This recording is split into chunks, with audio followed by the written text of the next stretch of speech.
बिस्मिल्लाहिर्रहमानिर्रहीम, अस्सलाम वालेकुम। बाखबर सवेरा में खुश आमदेद। और यूँ तो अमूमन सुबह सवेरे बड़े हम खुश होके पॉजिटिव नोट पे आगाज़ करते हैं, लेकिन दिल बड़े दुखे हुए हैं। रात नींद नहीं आई, रात मैंने खाना नहीं खाया माशाल्लाह। और देखिए, मैच से पहले मुझे कोई उम्मीदें नहीं थी, बिल्कुल एक्सपेक्टेशन नहीं थी। मुझे पता था कि रिजल्ट क्या होगा, लेकिन जब हमारे बॉलर्स ने अच्छा कारकर्दगी दिखानी शुरू की और इंडिया को रन्स नहीं बनाने दिए, कोहली आउट हो गया, तो कहते हैं ना आपकी उम्मीदें जाग जाती हैं। तो मैं भी मैच देखने बैठ गई, सब सारे मासूम बच्चों की तरह सब घर वाले मैच देखने बैठ गए। क्या बात है। फिर जो हमने उनको रोका, 119 रन तक हमने रोक लिया। वो भी खैर हम अगर 2-3 जो कैच हमने ड्रॉप किए, बल्कि 4 कैच ड्रॉप किए, उसमें से अगर 2 भी ना करते तो शायद इससे भी कम स्कोर होता माशाल्लाह। और फिर मेरी उम्मीदें जाग गई। मैंने कहा यार ऐसा मौका कब आता है, कब आता है ऐसा मौका कि इंडिया के साथ आप इंटरनेशनल टूर्नामेंट, किसी टूर्नामेंट में खेल रहे हैं, वो भी आईसीसी का हो, वो भी T20 वर्ल्ड कप हो, और आपके हाथ में प्लेट में जीत आ जाए। लेकिन उसके बाद क्या हुआ अशफाक, चराहों में रोशनी ना रही। वो कहते हैं ना कि इससे बेहतर जुमला ये है कि न छेड़ो हमें, हम सताए हुए हैं, बहुत जख्म सीने पे खाए हुए हैं। मैं ये मुतालबा कर रहा था बेसिकली कि आज आम तातील का ऐलान होना चाहिए था। क्यों? हमें रिकवरी करनी थी भाई, ड्रिप्स लगवानी थी, जो मिनी हार्ट अटैक्स लोगों को आए, पहले तो तवक्को जिस तरह से आपने फरमाया नहीं थी, फिर उसके बाद दुखी थे लोग, रिकवरी में भी टाइम लगता है, रात की नींद गई, आराम गया दिन का, सोए हुए नहीं है लोग। हमने तो शो करना ही था, हमने तो शो करना ही था। तो मैं जब ये मैच चल रहा था तो उस वक्त देखें, कुछ चीज़ें आपको पता होती हैं, मुझे ये अंदाज़ा था कि हम लोग बॉलिंग अच्छी कर रहे हैं, लेकिन आप ये देखें कि चौके नहीं लग रहे थे क्योंकि आउटफील्ड स्लो थी। यानी कि ये वो गेम नहीं है कि बाबर आजम आके ये ड्राइव खेलेंगे कवर की और चौका चला जाएगा, कट खेलेगा बल्लेबाज तो चौका चला जाएगा। इसके लिए आपको इस पर आए ना, वो जो रनर बॉल में खेलना है। वो जो हमने जो कैच ड्रॉप किए हैं, एक इफ्तिखार का मुझे याद है, सदफ, 2 उस्मान ने। अच्छा, उस्मान स्कोर भी नहीं कर रहे हैं, उस्मान कैच भी नहीं पकड़। उस्मान के जो कैचेस थे दे वर एक्सट्रीमली डिफिकल्ट चांसेस, देख लेते हैं वो बहुत डिफिकल्ट चांसेस थे। इफ्तिखार वाला फिर भी क्लोज था, लेकिन चलो ठीक है। आपने एंड में क्या किया, एंड में जब वो आप ये देखें टेल एंडर्स आ गए थे, आपने आखिरी शाहीन के ओवर में 6 रन दे दिए। आप देखें वही 6 रन 7 रन जो दिए वही आपकी शिकस्त की वजह बने। 3 दफ़ा भाग के उन्होंने डबल लिए।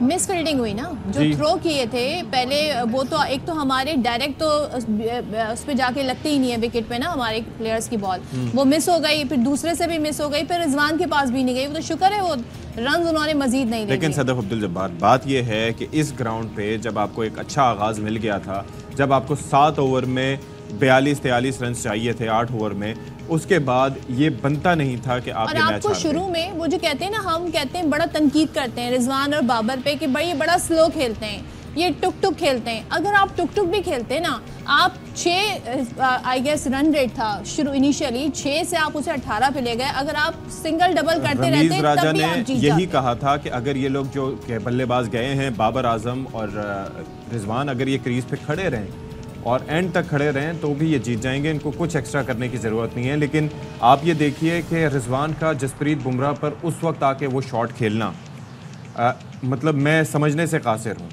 ये तो खैर बाबर आजम की विकेट थी, जिस तरीके से शानदार बॉल कराई जसप्रीत बुमराह ने। आप ये देखें कि क्या मायूस कुन जो है वो परफॉर्मेंस हमारी बैटिंग की जानिब से रही। इफ्तिखार नाकाम, इमाद वसीम के बारे में इतनी बातें हो रही थी कि इमाद वसीम तो पता नहीं आसमान से तारे तोड़ कर ले आएंगे, लेकिन उनको पहले भेजा गया, वो नाकाम। फिर उसके बाद शादाब नाकाम। इफ्तिखार तो कभी कामयाब होते ही नहीं है। आप सोचें, एरन जोन्स जो हारिस रऊफ की फुल टॉसों पे छक्के मार रहा था, इनको फुल टॉसें जसप्रीत बुमराह ने दी, उस फुल टॉस तक पे इनसे बाउंड्री से बाहर शॉट नहीं गया। 3 फुल टॉस मिली इन्हें। आप ये देखें, फुल टॉसों तक पे इनसे शॉट नहीं लग रहे थे। इतनी एक होता है लेवल जब हम यूके से, यानी कि हम जब लंदन से, बरतानिया वालों से और इंग्लैंड की टीम से हारे थे, उस वक्त हमारे जो सिलसिला था वो था, मामला था हमारे गुस्से का। उसके बाद वर्ल्ड कप में आके जब अमेरिका से मैच हारे, वो डिसअपॉइंटमेंट का मामला था। अब जो परफॉर्मेंस है वो पैथेटिक परफॉर्मेंस है। अब ये पैथेटिक परफॉर्मेंस है। इस इतने रन्स पे जो बॉलर्स ने, आप देख लें किस तरह की परफॉर्मेंस दी। बॉलर्स ने ज़बरदस्त बॉलिंग की। बाबर आजम हमेशा ये कहते रहे कि हमारी बॉलिंग परफॉर्म नहीं कर पाती, लेकिन bowlers played brilliantly. Naseem Shah को देखें, इंडियन मीडिया कह रहा था कि नसीम शाह सबसे अच्छी बॉलिंग कराएंगे और वैसे ही हुआ। Naseem Shah was brilliant. ये देखें, ये अक्षर को जिस तरह से आउट किया, उससे पहले विराट कोहली की विकेट ली और इसके बाद ये तीसरा, डुबे को तो पता ही नहीं था कि वो था कहाँ, उसने कैच भी लकीली छोड़ा रिजवान का शुरू में। तो उसके बाद आप ये देख लें कि मोहम्मद आमिर का आपको स्पेल दिखा देते हैं। आमिर ने क्या ज़बरदस्त बॉलिंग की थी, बहुत चांसेस उनकी मिस हुआ। अच्छा ये दिन जरा आप देखें, ये फखर जमान ने एक छक्का मारा था, मेरे ख्याल में वही एक छक्का था। उसके बाद नहीं, उसके बाद कोई नहीं लगा। उसके बाद इंटेंट दिखाई किसने? नसीम शाह ने। He was the one, he was the only one who was crying. ये वो शख्स है नसीम शाह जिसने 2 बार अफगानिस्तान के अगेंस्ट हारे हुए मैच हमें जितवाए। और शाहीन से पहले, शाहीन को क्यों भेजा? शाहीन की जगह आप नसीम शाह को भेज देते एंड। और मुझे एक बात समझा दें, हम कितना भी टोटल चेस करना हो, एंड तक मैच क्यों लेके जाते हैं? Why do we wait till the end? और सदर, जिस ग्राउंड का पता हो कि चौके नहीं लग रहे, जब आपको पता है चौके नहीं लग रहे, तो आप रन्स क्यों रोक रहे? मैं अक्षर पटेल की बॉलिंग देख रहा था, 3 या 4 बॉलें उसने एक ही जगह इमाद वसीम को कराई और वो बीट हुई। आपके पास अनऑर्थोडॉक्स शॉट खेलने वाले प्लेयर ही नहीं है। ये जो शॉट हमने आपको दिखाया था, हर्षदीप पे खेला था, ये उसने, अगर आप दोबारा दिखा सकें, ये शॉट जो खेला था, ये देखें, ये नसीम शाह ने खेला था। अफरीदी को भेज दिया क्या? मतलब आपने फिल्डर जिस तरह से अपने सेट किए हुए थे, और वो भाई समझ नहीं आ रहा था। अगर नहीं खेल पा रहे शुरू में, आप भेजो ओपनर फखर जमान को भेज दो। हाँ। आप उस्मान को लेके आए हो, उसको पता ही नहीं है कि वो क्यों आया है। उसने हमारे ऊपर बहुत बड़ा एहसान किया कि ही केम टू पाकिस्तान और वहां से यूएई की क्रिकेट छोड़ी, लेकिन अब वो एहसान हमारे किस बेसिस पे गले की घंटी। अब मुझे एक बात बताइए, आजम खान को आपने टीम से बाहर किया, अब वो भी साइड पे बैठा पूछ रहा होगा ना कि आपने क्या कर दिया। अबरार को आपने मौका तक नहीं दिया खेलने का। शादाब को खिलाने की इतनी जरूरत थी कि आपने उसको बॉलिंग तक नहीं दी कि बॉलिंग अगर उसको देंगे तो वो एक्सपोज हो जाएगा। ठीक है, लेकिन आपने शादाब को खिलाना तो चलो, उसकी फील्डिंग अच्छी है, उसने आपको रन 2-4 बचाए होंगे, लेकिन वो भी ओवर थ्रोज दे देता है आपको। खैर, बाबर आजम ने क्या फरमाया वो जरा आपको दिखा देते हैं। कि बाबर को इतनी तो समझ आई कि जी ये डॉट बॉल हमने बहुत ज़्यादा खेली, तो इस वजह से हम पर बहुत प्रेशर आ गया और पिच इतनी बुरी नहीं थी। आप दूसरे टीम्स को खेलते हुए देखें, ये T20 फॉर्मेट है, उनका प्लेयर आउट होता है, उनके रन्स नहीं रुकते हैं, उनकी बाउंड्रीज, उनके सिक्सेस नहीं रुकते हैं। लेकिन हमारी टीम ऐसा लगता है जैसे टेस्ट मैच खेलने आई हुई है। टेस्ट मैच में हम खेलें तो वो अलग हमारी परफॉर्मेंस है, लेकिन T20 में हम टेस्ट मैच खेल रहे होते हैं। मुझे नहीं समझ आया कि हमारी टीम क्या सोच के, किस इंटेंट के साथ कल का मैच खेल रही थी। बहुत आसान मैच था जो हमने हारा। और चैंपियन टीम्स वही होती हैं, अच्छी टीम्स वही होती हैं जो आखिर तक आपके आसाब पे, अपने आसाब पर काबू रखें। हमने अमेरिका के खिलाफ मैच में देखा, we were nowhere to be seen, हमारी हवास उड़े हुए थे, हमें समझ नहीं आ रहा था। आमिर का लास्ट ओवर जो था उसमें आपने सुपर ओवर में देखा होगा, तो उसके अंदर आपने देखा कि हमारी फील्डिंग साइड क्या कर रही थी। इसी तरीके से बैटिंग में वी हैड नो क्लू, लेकिन रोहित शर्मा और उनके जो टीम थी उन्होंने क्या ग्रिट दिखाई। जसप्रीत बुमराह, आप सोचे 4 ओवर में 14 या 16 रन उस बंदे ने दिए। And he is always economical, he is always performing for team India. Rohit Sharma का क्या कहना था, आपको जरा दिखाते हैं। टोटल करते और उसके बाद आप हारते तो हम कहते भाई इतना सारा स्कोर हमें चेस करना था, हम हार गए। मैं वही अर्ज कर रहा हूँ ना कि कम से कम कुछ होता तो सही। एक ऐसा मुकाबला जिसको आसानी से जीता जा सकता था, उसको आपने बनाया नेल बाइटिंग कॉन्टेस्ट। और आप रोहित शर्मा की बात देखें, मैं मैच में यही देख रहा था कि जब उनकी बैटिंग एंड में चल रही थी तो रोहित शर्मा और विराट कोहली मुसलसल दे वर हैविंग अ डिस्कशन। और वो डिस्कशन ऑब्वियसली यही हो रहा होगा कि अगर हमारी जैसी बैटिंग साइड के साथ ये हो सकता है तो पाकिस्तान के साथ क्यों नहीं होगा। क्योंकि मामला स्किल सेट का नहीं, मामला स्किल सेट के साथ साथ आसाब का भी है। मैं कहता हूँ स्टैट्स निकाल के आप ज़रा देख लें, स्टैट्स निकाल के आप देखें, इफ्तिखार की पिछले 10 या 15 मैचेस में परफॉर्मेंस देखें और बताएं कब मैच विनिंग इनिंग्स के लिए इफ्तिखार ने। आप शादाब की परफॉर्मेंस निकाल के देख लें कि कब उसने बॉलिंग अच्छी की या बैटिंग अच्छी की। इमाद वसीम को आप देख लें, कितना उसके बारे में कहा जा रहा था, शॉट्स तक नहीं लग रहे थे और मैच में 3-4 डॉट बॉलें एक ओवर में खेल रहे थे। यानी कि आप सोचें हमारे पास ओवर्स ऐसे जा रहे थे कि एक ओवर में 3 रन बन रहे थे। हमारे पास कोई बैट्समैन ऐसा नहीं था। एक हारिस था जो कि अनऑर्थोडॉक्स शॉट खेलते थे, इधर से उधर शॉट लगा के। जब ऐसे ग्राउंड्स पे जहां पर आप बाउंड्रीज बड़ी हैं, चौके नहीं लग रहे, आउटफील्ड स्लो है, आपसे शॉट्स नहीं लग रहे, तो ऐसे में आपको करना ये होता है कि आप अनऑर्थोडॉक्स शॉट्स खेलते हैं। जैसे ऋषभ पंत उनकी जानिब से कर रहा था कि वो मारने की कोशिश कर रहा था तो एज लग के चौका हो रहा है, पीछे जा रहा है शॉट, इधर जा रहा है, लेफ्ट पे जा रहा है। हारिस रऊफ को देखे कैसा उसने ऑर्केस्ट्रेट करके एक शॉट खेला था, इंजीनियर करके एक शॉट खेला था पीछे को। तो this is what you do. बिल्कुल अशफाक, जो आप बातें कह रहे हैं मैं उससे बिल्कुल इत्तेफाक करती हूँ, लेकिन अब जाहिर है हमारे दिल दुखे हुए हैं, अब हमें नहीं पता, हमारा पता नहीं इस टूर्नामेंट में कितना क्या सफर मेरे ख्याल बाकी में है। वापस आ जाना चाहिए। हाँ, और अमेरिका से हम कोई एक दफ़ा नहीं 2 बार हारे, सुपर ओवर में भी हारे हैं, लेकिन हमारे जो पाकिस्तानी फैंस हैं सोचे पैसे लगा के टाइम निकाल के छुट्टियां लेके वो मैच देखने भी गए होंगे। यूके फैंस की यहाँ पे मैं बात करती हूँ, उन्होंने जब मैच देखा वो बड़े ही मायूस नज़र आए और कहते हैं जी दिल तोड़ दिए पाकिस्तानी टीम ने हमारे, और शायकीन क्रिकेट बर्मिंघम में थे, काफ़ी मायूस हैं, कहते हैं नसीम शाह को आप टॉप ऑर्डर में भेजें। जब मैच में मैं ये देख रहा था कि जगह जगह स्क्रीनिंग हो रही थी, यहाँ पर पाकिस्तान में भी इवन ये कि रावलपिंडी से लेके हर शहर में बाकायदा स्टेडियम्स में लोग स्क्रीन्स लगा के मैच देख रहे थे। This is how much we value cricket, this is how much we love Pakistan, this shows our love for the cricket. हम इतनी महंगी टीम को अफोर्ड करने की कोशिश कर रहे हैं कि जहां पर एक गरीब की हालत क्या है और आपका टॉप क्लास प्लेयर महीने के कितने पैसे कमा दे लेता है, आप खुद जाके सर्च कर लें तो आपको आइडिया हो जाएगा। लेकिन हमारी परफॉर्मेंस क्या रही, क्या कहना है शायकीन का, ज़रा आपको देख लें कि ये वो फैंस हैं जो कि अपनी सारी चीज़ें छोड़कर अमेरिका से शिकस्त का गम भुलाकर, एक अमेरिकी वो टीम है, I mean they are playing well and all, but उनको वर्ल्ड कप में खेलने का मौका सिर्फ इस बुनियाद पे मिला क्योंकि वो इस टूर्नामेंट के मेज़बान थे। वो कह रहे थे कि हम एक याद लेके जाएंगे कि हमने पाकिस्तानी प्लेयर्स के साथ खेला जिनको हम देखते थे, हम बाबर आजम को बैटिंग करते देखेंगे, और हमारा लेवल कुछ और था कि यार ये एक उनके लिए अच्छा एक्सपीरियंस साबित होगा, लेकिन उन्होंने हमें हराया। फिर अभी कल के मैच में पहली जब इनिंग्स खत्म हुई भारत की तो हमें लग रहा था कि आज हम वो शिकस्त का दाग धो देंगे, हेडलाइंस होंगी कि अनप्रेडिक्टेबल पाकिस्तान टॉपल्स इंडिया, इस तरह की हेडलाइंस होंगी कि शाहीनों का कमबैक। वो शायद हाशमी साहब जो फरमा रहे थे कि जख्मी शेर वाला, वो भी मुझे थोड़ा बहुत उस पर यकीन आना शुरू हो गया था, लेकिन यहाँ पर कॉर्नर टाइगर मुझे बिल्ली नजर आई। टाइगर भी शर्मा जाए ऐसी परफॉर्मेंस पे, मैं हैरान हूँ, आई एम सॉरी टू से, बट ये है कि ये परफॉर्मेंस किसी तरह से किसी टॉप क्लास टीम की नहीं हो सकती। जो शॉट्स एंड में नसीम शाह खेल के गया था जी, वो शॉट्स आप भी खेल सकते थे। और अब तो हमारे चेयरमैन पीसीबी साहब बयानात दे रहे हैं कि जी सर्जरी छोटी होगी बड़ी होगी। 17 मैचेस थे, 17 मैचेस थे, पीएसएल था आपके पास, सीरीज थी आपके पास इंग्लैंड के खिलाफ और इसके अलावा भी, लेकिन उसके बावजूद आप एक ऐसी टीम नहीं बना के दे सके जो कि जाके वहां पर खेल पाए और वर्ल्ड कप जिता पाए, ऐसा कैप्टन नहीं दे सके जो सही तरीके से अपने ट्रूप्स को मार्शल कर सके। लेकिन बहरहाल क्या कहना है चेयरमैन पीसीबी का, आप देखिए जरा। अच्छा वो ये कहते हैं जी हमें लगता था खामियां हैं, छोटी सर्जरी से काम चल जाएगा, लेकिन ये लगता है कि अब बड़ी सर्जरी करनी पड़ेगी, और कह रहे हैं कि पता चल रहा था कि टीम में क्या चल रहा था, हारने की वजूहात क्या हैं, और हर लिहाज से आज हम मायूस हैं जो परफॉर्मेंस दी गई है। अब बेहतर टीम बनाना हमारे लिए एक बड़ा चैलेंज होगा, लेकिन कौम देखेगी, और चैंपियंस ट्रॉफी के लिए टीम तैयार करनी है, तो वक्त आ गया है बाहर बैठे नए टैलेंट को भी मौका दिया जाए। अब सवाल ये है कि हमेशा ये बातें होती हैं, अशफाक की कोई नई बातें नहीं है, और जो गलतियां हम पॉइंट आउट कर रहे हैं वो भी नई नहीं है। हमेशा से जब भी हमारी टीम हारती है बेशतर मोस्ट ऑफ द टाइम यही वजूहात होती हैं, लेकिन इसके बावजूद जब सिलेक्शन होती है टीम की तो हम उसी वक्त सवाल उठा रहे होते हैं, भाई इस प्लेयर की क्या जगह बनती है, इसको क्यों सेलेक्ट किया है, उसको क्यों सेलेक्ट किया है। लेकिन आपके सामने है कि जो सारी टीम सिलेक्शन थी जिस पर लोग तनकीद कर रहे थे, सवाल उठा रहे थे, आज उसका नतीजा हमारे सामने है।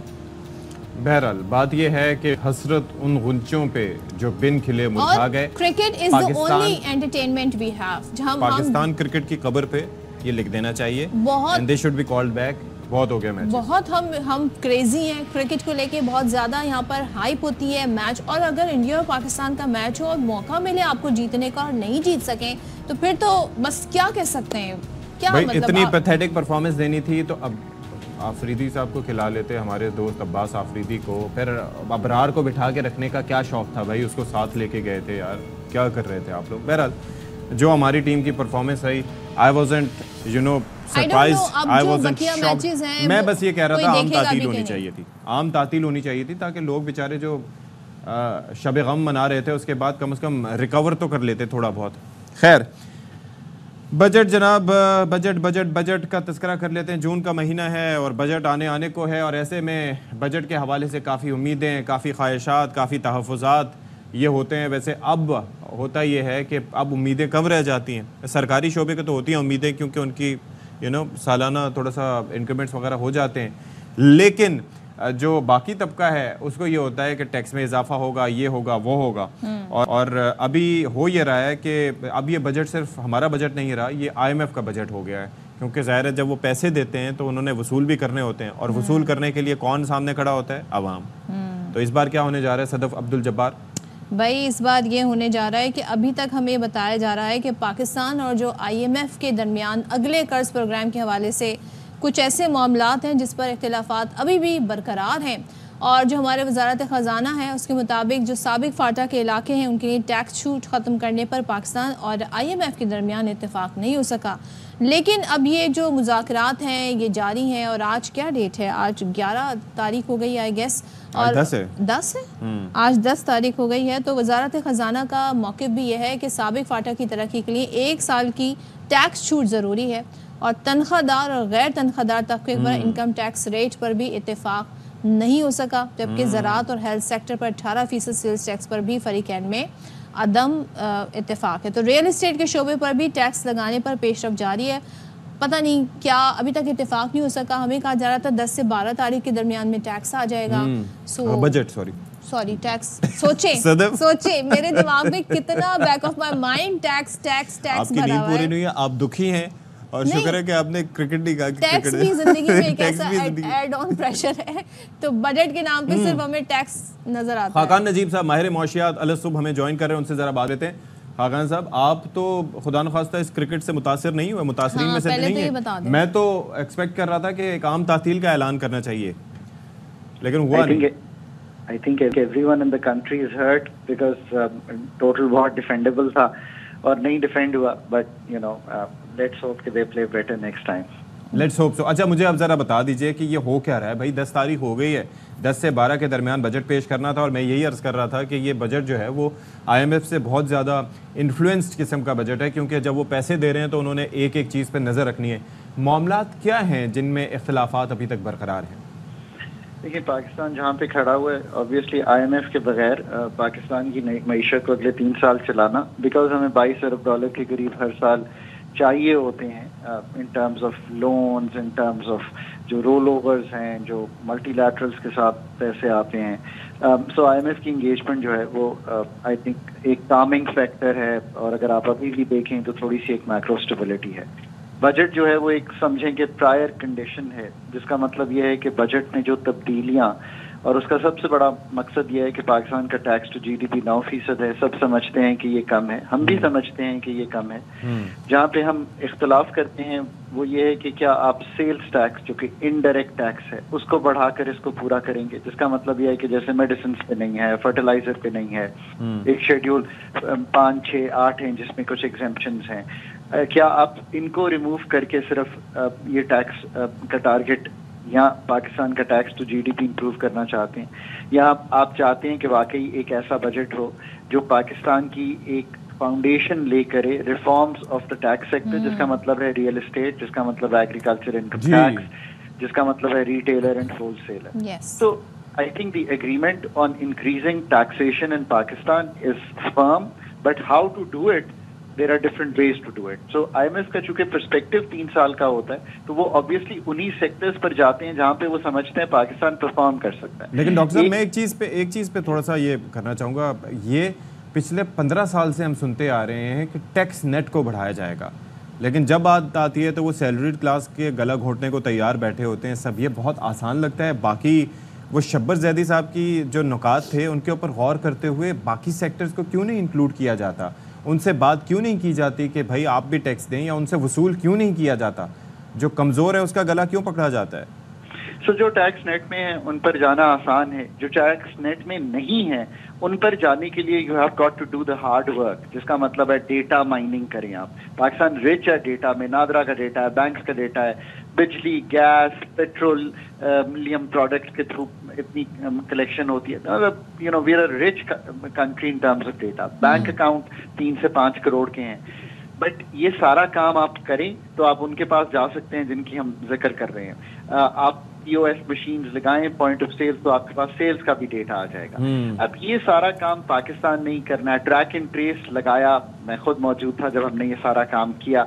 अब वो फंक्शनल नहीं हो रहा, जिसका मतलब है कि आप सिगरेट्स पे, सीमेंट पे, शुगर जो निकलती है उस पे एक ठप्पा लगाकर ये डिटरमिन कर सकते हैं कि ये बैग कब निकला, किधर बिका, इसको so this is the hard work. अब IMF आपसे मानता नहीं है कि आप ये सारा काम करेंगे, वो ये समझते हैं कि ये हार्ड वर्क है। जैसे अशफाक ने कहा ना कि जब 10 साल में नहीं किया तो अब क्यों करेंगे आप।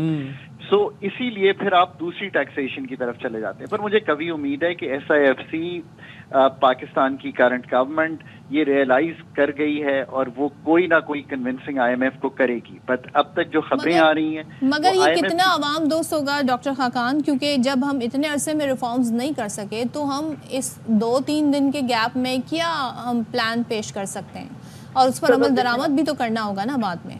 सर देखिए, बात ये कि प्लान तो ऐसा पेश करना है आपने कि पहले तो आप IMF को कन्विंस करें कि आप एडमिनिस्ट्रेटिवली एक स्ट्रॉन्ग FPR बना सकते हैं। अभी आपने एक चेयरपर्सन का जिक्र किया, पिछले 10 सालों में सदफ 15 FPR के हेड जो है ना वो हमने तब्दील किए हैं। अगर मैं ARY के 10 हेड्स भी तब्दील करूँ ना 5-8 साल में, तो ARY विल नेवर बिकम एक अच्छा अदारा। तो FPR तो उससे कहीं ज्यादा बड़ा और कॉम्प्लिकेटेड अदारा है। तो एक एडमिनिस्ट्रेटिव रिफॉर्म्स हैं, एक पॉलिसी रिफॉर्म्स हैं हर एरिया में जो कि हमें दरकार हैं, और फिर एनफोर्समेंट, पाकिस्तान के टैक्स गैप्स, पाकिस्तान की जो इस वक्त कंप्लायंस है, यानी कि जो लोग टैक्स नेट में हैं वो कितना टैक्स दे रहे हैं, फिर टैक्स बेस को बढ़ाना, टैक्स नेट को बढ़ाना, ये सारा काम IMF ने तो अपनी तईन किया हुआ है। जब मैं कहता हूँ इससे मतलब यूं है कि उन्होंने पाकिस्तान पे रिसेंटली 2 रिपोर्ट्स लिखी हैं। एक 2021 की टडाट की रिपोर्ट है, एक अभी वो फरवरी 2024 में लिख गए हैं। अगर पाकिस्तान अथॉरिटीज ने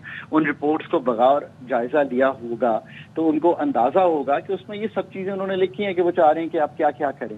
उस पे एक हमारी तरफ से आई थिंक उनको शेयर किया जाना चाहिए था, और वो पब्लिक भी किया जा सकता है कि हम क्या करना चाहते हैं। That is I think the game plan. I think वो स्टिल अभी इन दी ऑफिंग है, but I think highly influenced budget tilting towards the IMF prescription of अच्छा डॉक्टर साहब, एक और चीज़ भी है कि चलें, एक साइड पे आप ये कहते हैं कि हमारे आमदन और अखराजात में फ़र्क है, और उसकी वजह यह है कि टैक्स टू GDP रेशो हमारा बैलेंस नहीं है, बहुत कम है।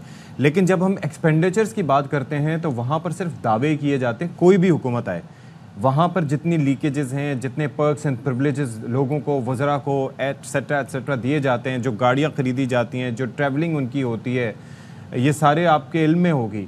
वहाँ पर कट क्यों नहीं लगाया जाता और IMF की नज़रें उस जानिब क्यों नहीं जाती? Ashfaq, you couldn't have put it better. Pakistan के जो एक्सपेंडिचर रिफॉर्म्स हैं वो लीस्ट इम्प्लीमेंटेड रिफॉर्म्स हैं। इसमें pensions, monetisation of perks and privileges, Pakistan की टारगेटिंग ऑफ सब्सिडीज, पाकिस्तान की जो हम इस वक्त डेट सस्टेनेबिलिटी के लिए जो काम करने हैं वो, पाकिस्तान की पब्लिक फाइनेंशियल मैनेजमेंट, इसमें कोई शक नहीं है कि ये प्रेसिडेंस लेते हैं। जो SOEs को हम पैसे है, डिविजन्स, अटैच डिपार्टमेंट्स और ऑटोनमस ऑर्गेनाइजेशंस जितनी हैं, लीनर बनाना है उनको। फिर जो खर्चे वफाक कर रही है जो वफाक को नहीं करने चाहिए, ऐसे 17 सब्जेक्ट्स हैं, तालीम, हेल्थ, एजुकेशन, पावर्टी, ये सब हम इसके डिवॉल्व कर चुके हैं, हमें इसके पैसे भी डिवॉल्व करने हैं। सो अशफाक, इस पे बेहतर गुफ्तगू हो नहीं सकती कि एक्सपेंडिचर के रिफॉर्म को पहले सामने रखिए और फिर साथ साथ टैक्स के काम को भी साथ, ताकि हमें नजर आए ना कि आप खुद भी कुछ कर रहे हैं। हमें ये लग रहा है कि सारा कुछ आवाम की जेब से जा रहा है, लेकिन वहां पर कुछ खर्चे कम नहीं हो रहे, तो फिर इससे टैक्स देने की एक मोटिवेशन नहीं होती। जी, सोशल कॉन्ट्रैक्ट पाकिस्तानियों के साथ स्टेट का जो है उसको स्ट्रेंथन करने के लिए एक एक पैसा जो पाकिस्तानी का खर्च होता है उसकी क्वालिटी बेहतर बनाना, और ये उनको दिखाना कि ये पाकिस्तान की प्रॉस्पेरिटी, पाकिस्तान की ग्रोथ, पाकिस्तान की इंफ्रास्ट्रक्चर पे लग रहा है। और आखिर में ये भी याद रखिए कि 2240 अरब की आज भी मराद हमने दी हुई है उन तबकात को, और ये हम खुद मानते हैं, कोई IMF नहीं कह रहा है, ये FPR का अपना फिगर है। इन मराद को अब उठाना उस मराद याफ्ता तबकों से जिनको ये मराद दी हुई हैं, और फिर NFC को रिव्यू करना, और आखिर में सबसे ज्यादा इम्पोर्टेंट, मतलब 1100-1200 इस वक्त प्रोजेक्ट हम PSDP के अंडर चला रहे हैं। इसको समझने की जरूरत है कि ये 16 साल में जाके कंप्लीट होने हैं। इन प्रोजेक्ट्स को कम कीजिए और ऐसे प्रोजेक्ट्स चलाइए और ज्यादा पैसे उन पे खर्च कीजिए जो अगले 5 साल में खर्च होंगे, ताकि ज्यादा से ज्यादा return on investment. Thank you so much doctor Khaqan Najeeb. और यहाँ पर बहुत सारी रिफॉर्म्स की बातें हो रही हैं, लेकिन अब बजट है तो देखते हैं जी बजट क्या आता है और कितने इसमें मजीद टैक्स लगते हैं। ये आने वाला हमें वक्त बताएगा। अब मेरे ख्याल में ज़्यादा हमें इसके लिए इंतज़ार नहीं करना पड़ेगा। अच्छा, यहाँ पर एक ख़बर है जो मैं शेयर कर देती हूँ, और हमारे असल हीरोज़ का, हमारे शोहदा का। लकी मरबत में बारूदी सुरंग धमाके के शोहदा की नमाज जनाजा बन्नू में अदा कर दी गई है, और ISPR की जानिब से मज़ीद बताया गया है कि नमाज जनाजा में कोर कमांडर पेशावर, हाजिर सर्विस अफसरान, जवानों और अवाम ने शिरकत की। शोहदा के जस्ते खाकी आबाई इलाकों को रवाना कर दिए गए हैं, और शोहदा को आबाई इलाकों में फ़ौजी एजाज़ के साथ सुपुर्द खाक किया जाएगा। कैप्टन मोहम्मद फराज इलियास, सूबेदार मेजर मोहम्मद नज़ीर, लांस नाइक मोहम्मद अनवर की नमाज जनाजा अदा की गई। लांस नाइक हुसैन अली, सिपाही असदुल्ला, सिपाही मंजूर हुसैन, सिपाही राशिद महमूद की भी नमाज जनाजा अदा कर दी गई।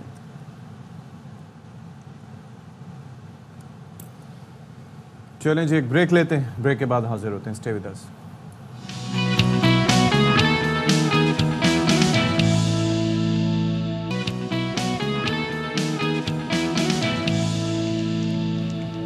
Welcome back once again. और ज़ाहिर है क्रिकेट पे तो बहुत बात हो गई है, दिल जले हुए हैं, बार बार दिमाग वहीं पर जाता है, लेकिन अब अगर मगर की सिचुएशन में हम आ गए, इससे हम एक तरफ ये तो चलता ही रहेगा। Now it's have become new normal for us कि भाई हमारी टीम ऐसे ही परफॉर्म कर रही है। इससे ज़्यादा लो हो सकता है? वैसे नहीं हो सकता। नहीं, मुझे नहीं आता। तो बहरहाल सेहत आम्मा पे ज़रा बात कर लेते हैं। अच्छा, अब ये है कि वैक्सीनेशन प्रोग्राम के हवाले से हम अक्सर आपको बताते हैं कि वो बहुत ज़रूरी है बच्चों के लिए कि वक्त पर उनकी वैक्सीनेशन करवाई जाए, ताकि वो मुख्तलिफ अमराज से बच सकें जो अमराज जानलेवा हो सकें। उन्हीं में हवाले से हम अक्सर आपको बताते हैं कि वो बहुत ज़रूरी है बच्चों के लिए कि वक्त पर उनकी वैक्सीनेशन करवाई जाए, ताकि वो मुख्तलिफ अमराज से बच सकें जो अमराज जानलेवा हो सकें। उन्हीं में से एक मर्ज़ है खसरा या मीज़ल्स जिसे कहा जाता है। पंजाब में ये वबा बेकाबू हो चुकी है, और मेरे लिए काफ़ी हैरान और परेशान कुन है, क्योंकि पंजाब में जो हेल्थ केयर सिस्टम है वो कराची या सिंध की निस्बत काफ़ी बेहतर है, दीगर सूबों की निस्बत खासा उसे बेहतर समझा जाता है। 11,000 से ज़्यादा मुश्तबा केसेस हैं, 3,460 कन्फर्म हैं, और अमवात की तादाद आप देखिए 28 तक पहुँच गई है, और मासूम बच्चे इससे सबसे ज़्यादा मुतासर हैं। और मजमूई तादाद आप ये देख लें कि 3,460 तक पहुंच चुकी है, और गुज़िश्ता रोज़ खसरे के तकरीबन 250 मुश्तबा केसेस रिपोर्ट हुए हैं। और ये चूँकि वो इन्फेक्शियस डिज़ीज़ है तो वो एक से दूसरे बच्चे में फैलता है, और आइसोलेशन का जो प्रॉपर अरेंजमेंट होना चाहिए वो ज़ाहिर नहीं होता। फिर एक घर में एक से ज़्यादा बच्चे हों उनको भी लग सकता है, किसी क्लिनिक में जाते हैं वहाँ पर लग सकता है, सरकारी हॉस्पिटल में चेकअप के लिए जाते हैं वहाँ दूसरे बच्चे आए उनको लग सकता है। अच्छा, और ये सिर्फ ज़ाहिर पंजाब के किसी एक शहर या एक इलाके तक महदूद नहीं, बल्कि मुख्तलिफ इलाकों से रिपोर्ट आ रही हैं। अब आलमी इदारा सेहत है, उसकी जानिब से एक हालिया रिपोर्ट आई, वो ये बताती है कि पाकिस्तान दुनिया भर में खसरे की वबा से सबसे ज़्यादा मुतासर होने वाले 10 ममालिक में शामिल हो गया। अब चाहे आप पोलियो की बात कर लें, किसी और इशू की बात कर लें, पाकिस्तान टॉप 5, टॉप 10, टॉप 3 में होता है, तो अब खसरा में भी यही सूरत हाल बन गई है। मुल्क में गुज़िश्ता साल में जुलाई से दिसंबर के दरमियान, सोचें ये कोई ज़्यादा टाइम नहीं है, 7,000 से ज़ायद अफराद खसरे का शिकार हुए थे। और अच्छा, होता क्या है, जिस्म पर सुर्ख दाने, बुखार, खांसी, नज़ला, ज़ुकाम, ये इसकी अलामात हैं। और अक्सर वालिदैन जी अक्सर वो ये करते हैं कि इसको ज़्यादा सीरियस शुरू में नहीं लेते। अच्छा, और चक्कर क्या होता है, मुझे हैरत होती है कि वो इसको चिकन पॉक्स समझ लेते हैं, हालांकि चिकन पॉक्स में जो दाने होते हैं वो थोड़े से वाटरी टाइप के होते हैं, और इसमें डिफरेंट रेड रैश होती है, तो ये फ़र्क होता है। तो बहरहाल हमारे साथ मौजूद है गुफ्तगू के लिए पंजाब के वज़ीर सेहत Khawaja Imran Nazir. Thank you so much for joining us Imran साहब। ये बताइएगा कि ये पंजाब में हैरान इसीलिए हो रहा था यहाँ पर कराची में बैठ के कि पंजाब में हेल्थ केयर सिस्टम बेहतर है, वहाँ पर ये बच्चों का इम्यूनाइजेशन प्रोग्राम है, उस पर भी तवज्जो दी जाती है, तो फिर क्या वजह है कि ये खसरा वहाँ पर बेकाबू हुआ है?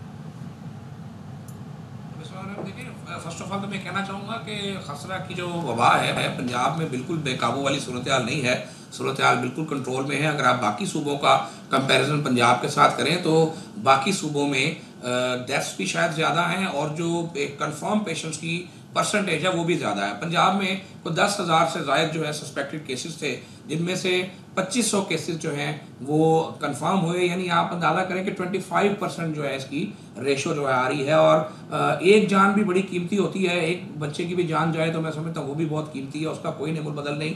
लेकिन 20 डेथ्स जो हैं अब तक कंफर्म हुई हैं NIH की रिपोर्ट के मुताबिक। और किसी भी बीमारी में अगर आप देखें तो ये जो परसेंटेज होती है किसी भी बीमारी में, डेथ रेशो जो होती है वो 2 से 3% होना एक नेचुरल बात होती है, लेकिन ये पॉइंट्स में आ रही है। ये 1% से भी कम है, पॉइंट्स में है। तो इसलिए मैं कहना चाहूँगा अपने जो भी नाजरीन देख रहे हैं, अपने हम वतनों की, अपने सूबे के साथियों की तसल्ली के लिए कि पंजाब में सूरत हाल बिल्कुल भी बेकाबू नहीं है। अल्हम्दुलिल्लाह एवरीथिंग अल्लाह के फजल से अंडर कंट्रोल है। लेकिन जो सारी रिपोर्ट सामने आई है जुलाई था दिसंबर, अब ज़ाहिर है हुकूमत भी इनिशिएटिव लेती है, मुहिम चलाती है, वो एक अलग मैटर है। लेकिन इसके अलावा आप क्या समझते हैं जो मर्ज तेज़ी से फैल रहा है पूरे पंजाब में, इसकी और वजूहात इसकी क्या हैं?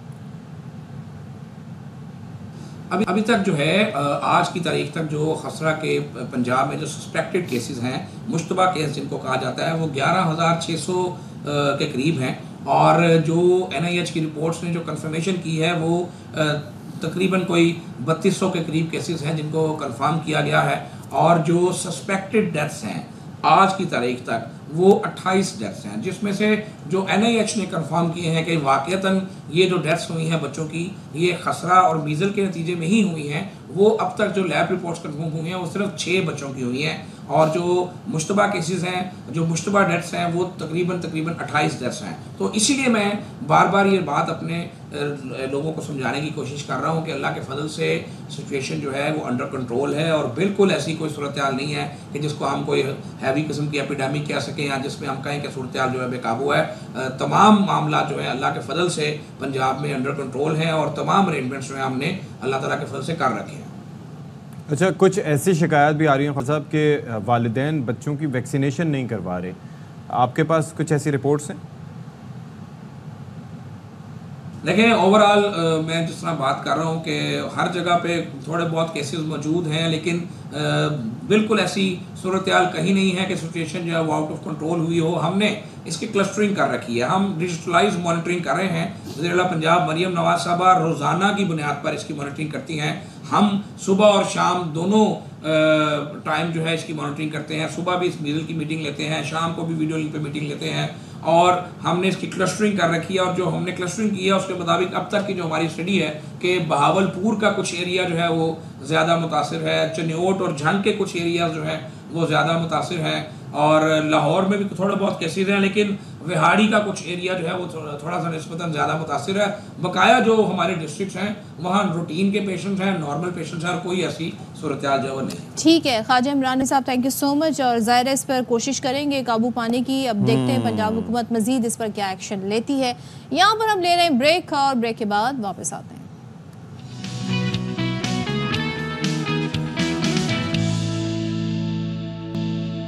इस वक्त बराह रास्त आपको बताएंगे कि चोनिया में लकी मरवत में होने वाले दहशतगर्द हमले में शहीद होने वाले कैप्टन फराज उनकी नमाज जनाजा अदा की जा रही है। वज़ीर आज़म पाकिस्तान भी वहाँ पर मौजूद हैं। अल्लाहु अकबर। अस्सलामु अलैकुम व रहमतुल्लाह। अस्सलामु अलैकुम व रहमतुल्लाह। में सुरंग धमाके के शहदा की नमाज जनाजा अदा कर दी गई है। कैप्टन शहीद मोहम्मद फराज इलियास की नमाज जनाजा अदा की गई। वज़ीर आज़म ने भी इसमें शिरकत की।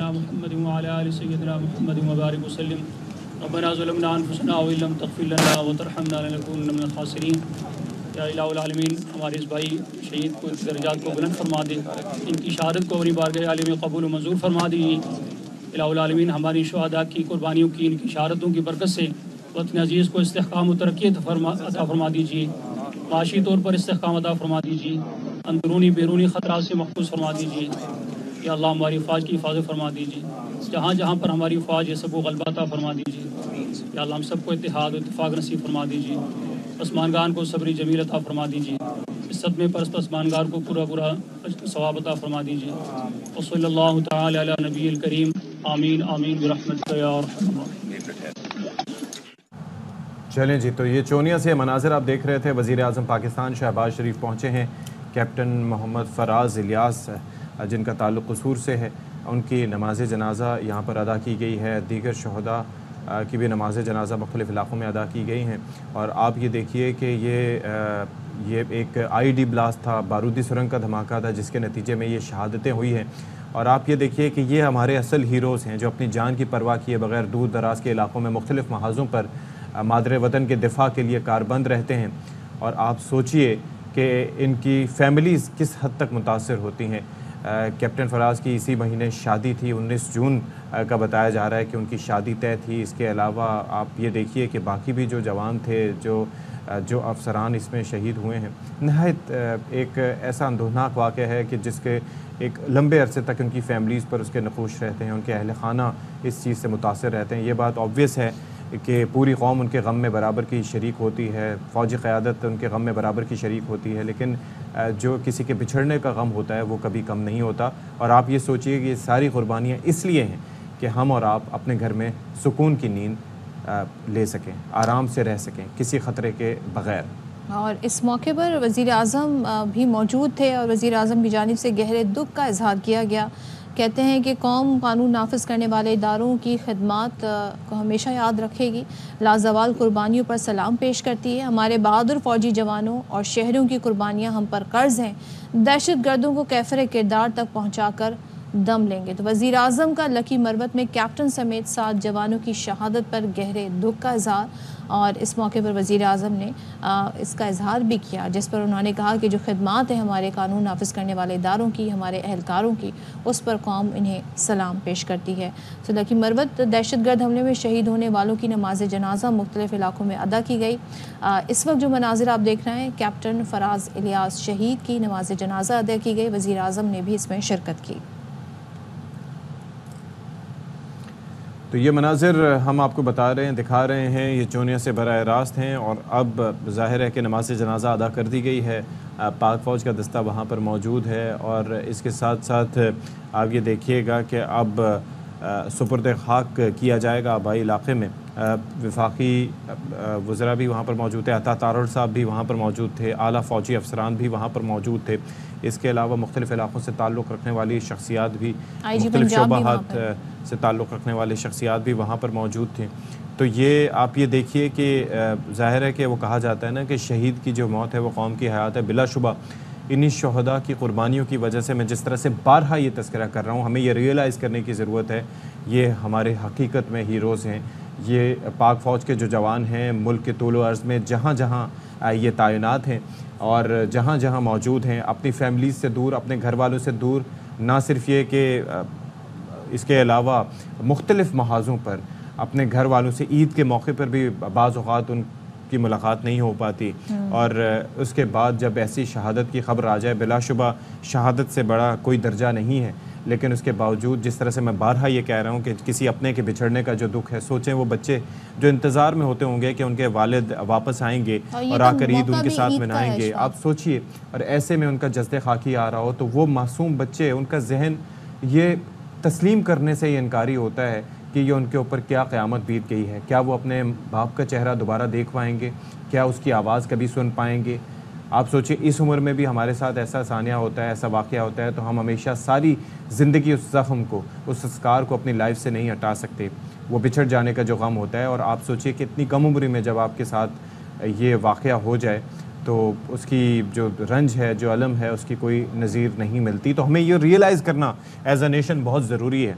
भले वो दहशत गर्दी के ख़िलाफ़ जंग हो, उसके अंदर जो हमारी काविशें रहीं, पाक फ़ौज की काविशें जो रहीं, या उससे हट के भी ओवरऑल मुख्तलिफ़ महाज़ों पर मुख्तलिफ़ जंगों के दौरान हमें ये रियलाइज़ करना बहुत ज़रूरी है कि ये मुल्क जो इस वक्त ख़ुद मुख्तार है, कोई इसको मैली निगाह से नहीं देख सकता। तो उसकी सबसे बड़ी रीज़न ये है कि हमारे जो सिक्योरिटी इदारे हैं, हमारी जो अफवाज हैं, वो मुल्क के दिफा के लिए हर वक्त चौकन्ने हैं। अपनी जानों की कुर्बानियाँ देकर वो हमारे सुकून को, हमारी नींद को बरकरार रखते हैं। और आप ये देखें, हम हमेशा ईद के ओकेजन्स पर ये ज़रूर बात करते हैं कि किस तरीके से हमारे फ़ौजी जवान, हमारे पुलिस एहलकार ईद के दिनों में भी अपने घर वालों से दूर, मुख्तलिफ़ इलाक़ों से आए हुए अपने फ़राइज़ की सर अंजाम दही दे रहे होते हैं। लेकिन ऐसे मौके पर किसी भी घर में किसी बेटे के चला जाना, अपने किसी बच्चों के सर से वालिद का साया छिन जाना, ये ज़िंदगी भर का दुख होता है। और जब हम देखते हैं हमारे जवानों की इन कुर्बानियों को, तो वाकई जैसे अशफाक आपने कहा कि ये असल में हमारे हकीकी हीरो हैं, और इनकी जो कुर्बानियाँ हैं वो लाजवाल हैं। और इन्हीं की कुर्बानियों की बदौलत आज हम अपने आप को महफूज तसव्वुर करते हैं। चाहे वो बैरूनी अनासर हो, चाहे वो इंटरनल मामलात हो, हम ये देखते हैं कि हमारे जवान, हमारी फ़ौज मुल्क की हिफाजत के लिए हमेशा चौकन्ना है और हमेशा किसी भी कुर्बानी से उन्होंने डायरेक्ट नहीं किया। आज इस बात का सबूत है कि जब इन शहदा की नमाज जनाजा अदा की जा रही है तो किस तरीके से उनके आबाई इलाकों से लोग जौक तर जौक जमा हैं और जो शहीद है उसका आखिरी दीदार करने के लिए और उसको आखिरी सलाम कहने के लिए ये यहाँ पर मौजूद हैं। वज़ीर आज़म भी खुद बज़ाते खुद शरीक हुए और उन्होंने कांधा भी दिया और इस मौके पर उन्होंने जिन अल्फाज में इजहार किया कि उन्हें इसका कितना दुख है और सलाम पेश करती है कौम इन जवानों को। बिलाशुबा, और ये ज़ाहिर है कि ये जो दहशतगर्द हमला हुआ था उनमें से पाक फ़ौज के कैप्टन शहीद मोहम्मद फराज इलियास की नमाज जनाजा ये चोनिया में अदा की गई है। वज़ीर आज़म पाकिस्तान उसमें शरीक हुए और इसके साथ साथ उन्होंने मैयत को कांधा भी दिया। कोर कमांडर पेशावर उसमें शरीक थे। हाजिर सर्विस अफसरान, जवानों और अवाम ने बड़ी तादाद में शिरकत की है। और जिस तरह से मैं ये बात करता हूँ कि ये हम सब के लिए एक पैगाम है कि हमें भी ज़ाहिर है कि अफवाज पाकिस्तान के शाना बशाना खड़ा होकर दुश्मनों की जो भी साजिशें, आप ये सोचिए कि कौन लोग हैं जो पाकिस्तान में आकर दहशत गर्दी फैला रहे हैं, कौन लोग हैं जो यहाँ पर आकर ये IEDs लगा रहे हैं, कौन लोग हैं जो कि काफ़िलों पर इस तरह से हमला कर रहे हैं, कौन लोग हैं जो नहीं चाहते कि मुल्क में अमन व अमान कायम रह सके, कौन लोग हैं कि जो किसी बैरूनी ताकत के इमा पर काम कर रहे हैं। और आप सबको पता है कि हमारा दुश्मन कौन है, कौन नहीं चाहता कि पाकिस्तान में अमन कायम हो, और कौन कौन से मुल्क उस मुल्क के आलायकार बने हुए यहाँ पर पाकिस्तान में शरपसंदी फैला रहे हैं। लेकिन जहाँ पर बात आ जाती है, कोई भी वाक़या हो उसकी बेखनी के लिए ज़रूरी ये होता है कि तमाम इदारे और फ़ौज के साथ साथ जो अवाम भी इत्तेहाद का सबूत दें। आजकल जिस तरह से हम सदफ़ अब्दुल जब्बार हाइब्रिड वॉरफेयर की बात करते हैं, जिसमें जो नौजवानों के जहनों को पुरगंदा किया जाता है, उनको एक तरीके से, आपको पता है कि अब दुनिया बहुत ज़्यादा एडवांसमेंट की तरफ जा रही है और हमें उस तरफ भी तवज्जो देने की ज़रूरत है कि ताकि हमें पता हो कि हमारा असल दुश्मन कौन है। ज़ाहिर है हर शोबे में टेक्नोलॉजी को लेकर आगे बढ़ने की ज़रूरत है, लेकिन जिन कुर्बानियों का अशफाक आप जिक्र कर रहे हैं, दहशत गर्दी का जो अफरेद है उससे हमारी फ़ौज, हमारे अवाम जिस तरीके से लड़ रहे हैं, साल हर साल की तारीख़ है और उसमें हम ये देखते हैं कि लाजवाल कुर्बानियाँ दी हैं हमारी फ़ौज ने, हमारे अवाम ने। और साथ ही साथ अगर हम बात करें उन अनासर की जो दहशत गर्दी में मुलव्वस हैं, चाहे वो बैरूनी अनासर हों, चाहे वो मुल्क के अंदर ही हमने देखे कुछ ऐसे अनासर हैं, उनका मुकाबला भी बड़ी जमा मर्दी से हमारी फ़ौज करती है, हमारी पुलिस के अफसरान जवान करते हैं। तो इन शोहदा की कुर्बानियों की पूरी एक तारीख़ है और जैसे कि ज़ाहिर इस वक्त हम वो मनाजिर भी देख रहे हैं जो कि बड़े कठिन होते हैं किसी भी फैमिली के लिए, जिनके घर वाले चले जाते हैं या जिनका घर से कोई प्यारा चला जाता है। कैप्टन फराज इलियास और दीगर जो शोहदा हैं, उनके अहले खाना, उनके इस वक्त उनके तासुरात हम देख सकते हैं, उनके पेरेंट्स के, वालिदैन के, बूढ़े बाप के। लेकिन जब कभी आप इनसे बात करें, शहीद के बाप से बात करें, शहीद की माँ से बात करें, तो आपको सुन के रोंगटे खड़े हो जाते हैं कि वो कहते हैं कि अगर हमारा एक बेटा और होता, दो बेटे और होते, तब भी हम इस मुल्क पर, इस फ़ौज पर अपने वो बेटे कुर्बान कर देते। तो ये वो जज्बा है शहीदों के वालिदैन का, जिसकी बदौलत आज हम जिस मुल्क में रह रहे हैं उसे हम अमन व अमान का गहवारा कह सकते हैं, उसे हम महफूज तसव्वुर कर सकते हैं। और शहीद की फैमिली, इनको भी सलाम जिस कर्ब और दर्द से ये गुजर रहे हैं। और ये जैसे कि अशफाक आपने कहा कि ज़िंदगी भर का ये एक रंज होता है, ज़िंदगी भर का गम होता है, लेकिन जैसे कि हमें बताया गया है कि शहीद कभी मरते नहीं। तो ये वो शोहदा हैं जो हमारे दिलों में भी ज़िंदा हैं और शहीद कभी मरते नहीं। और आप ये सोचिए कि वज़ीर आज़म साहब वहाँ पर मौजूद हैं, कोर कमांडर पेशावर वहाँ पर मौजूद हैं, आला फ़ौजी अफसरान वहाँ पर मौजूद हैं, शहीद के वालिद वहाँ पर मौजूद हैं, अहले खाना वहाँ पर मौजूद हैं। और ज़ाहिर है कि उनका जो गम है वो अपनी जगह, लेकिन हौसले की और अज़्म की मिसाल बनकर वहाँ पर मौजूद हैं। और ये पाकिस्तान का परचम वहाँ से अभी हटाया गया है और अभी तदफीन के मनाजिर भी जो होंगे वो हम आपको दिखाएंगे यहाँ पर। लेकिन ये सब के लिए ये वो अफसरान हैं, ये वो जवान हैं, मुल्क के किसी भी हिस्से से इनका ताल्लुक़ हो, ये हमारे लिए मिसाल हैं और ये हमारे लिए मिसाल हैं। ये देखिए वज़ीर आज़म पाकिस्तान की जानिब से दिलासा देने का मंज़र।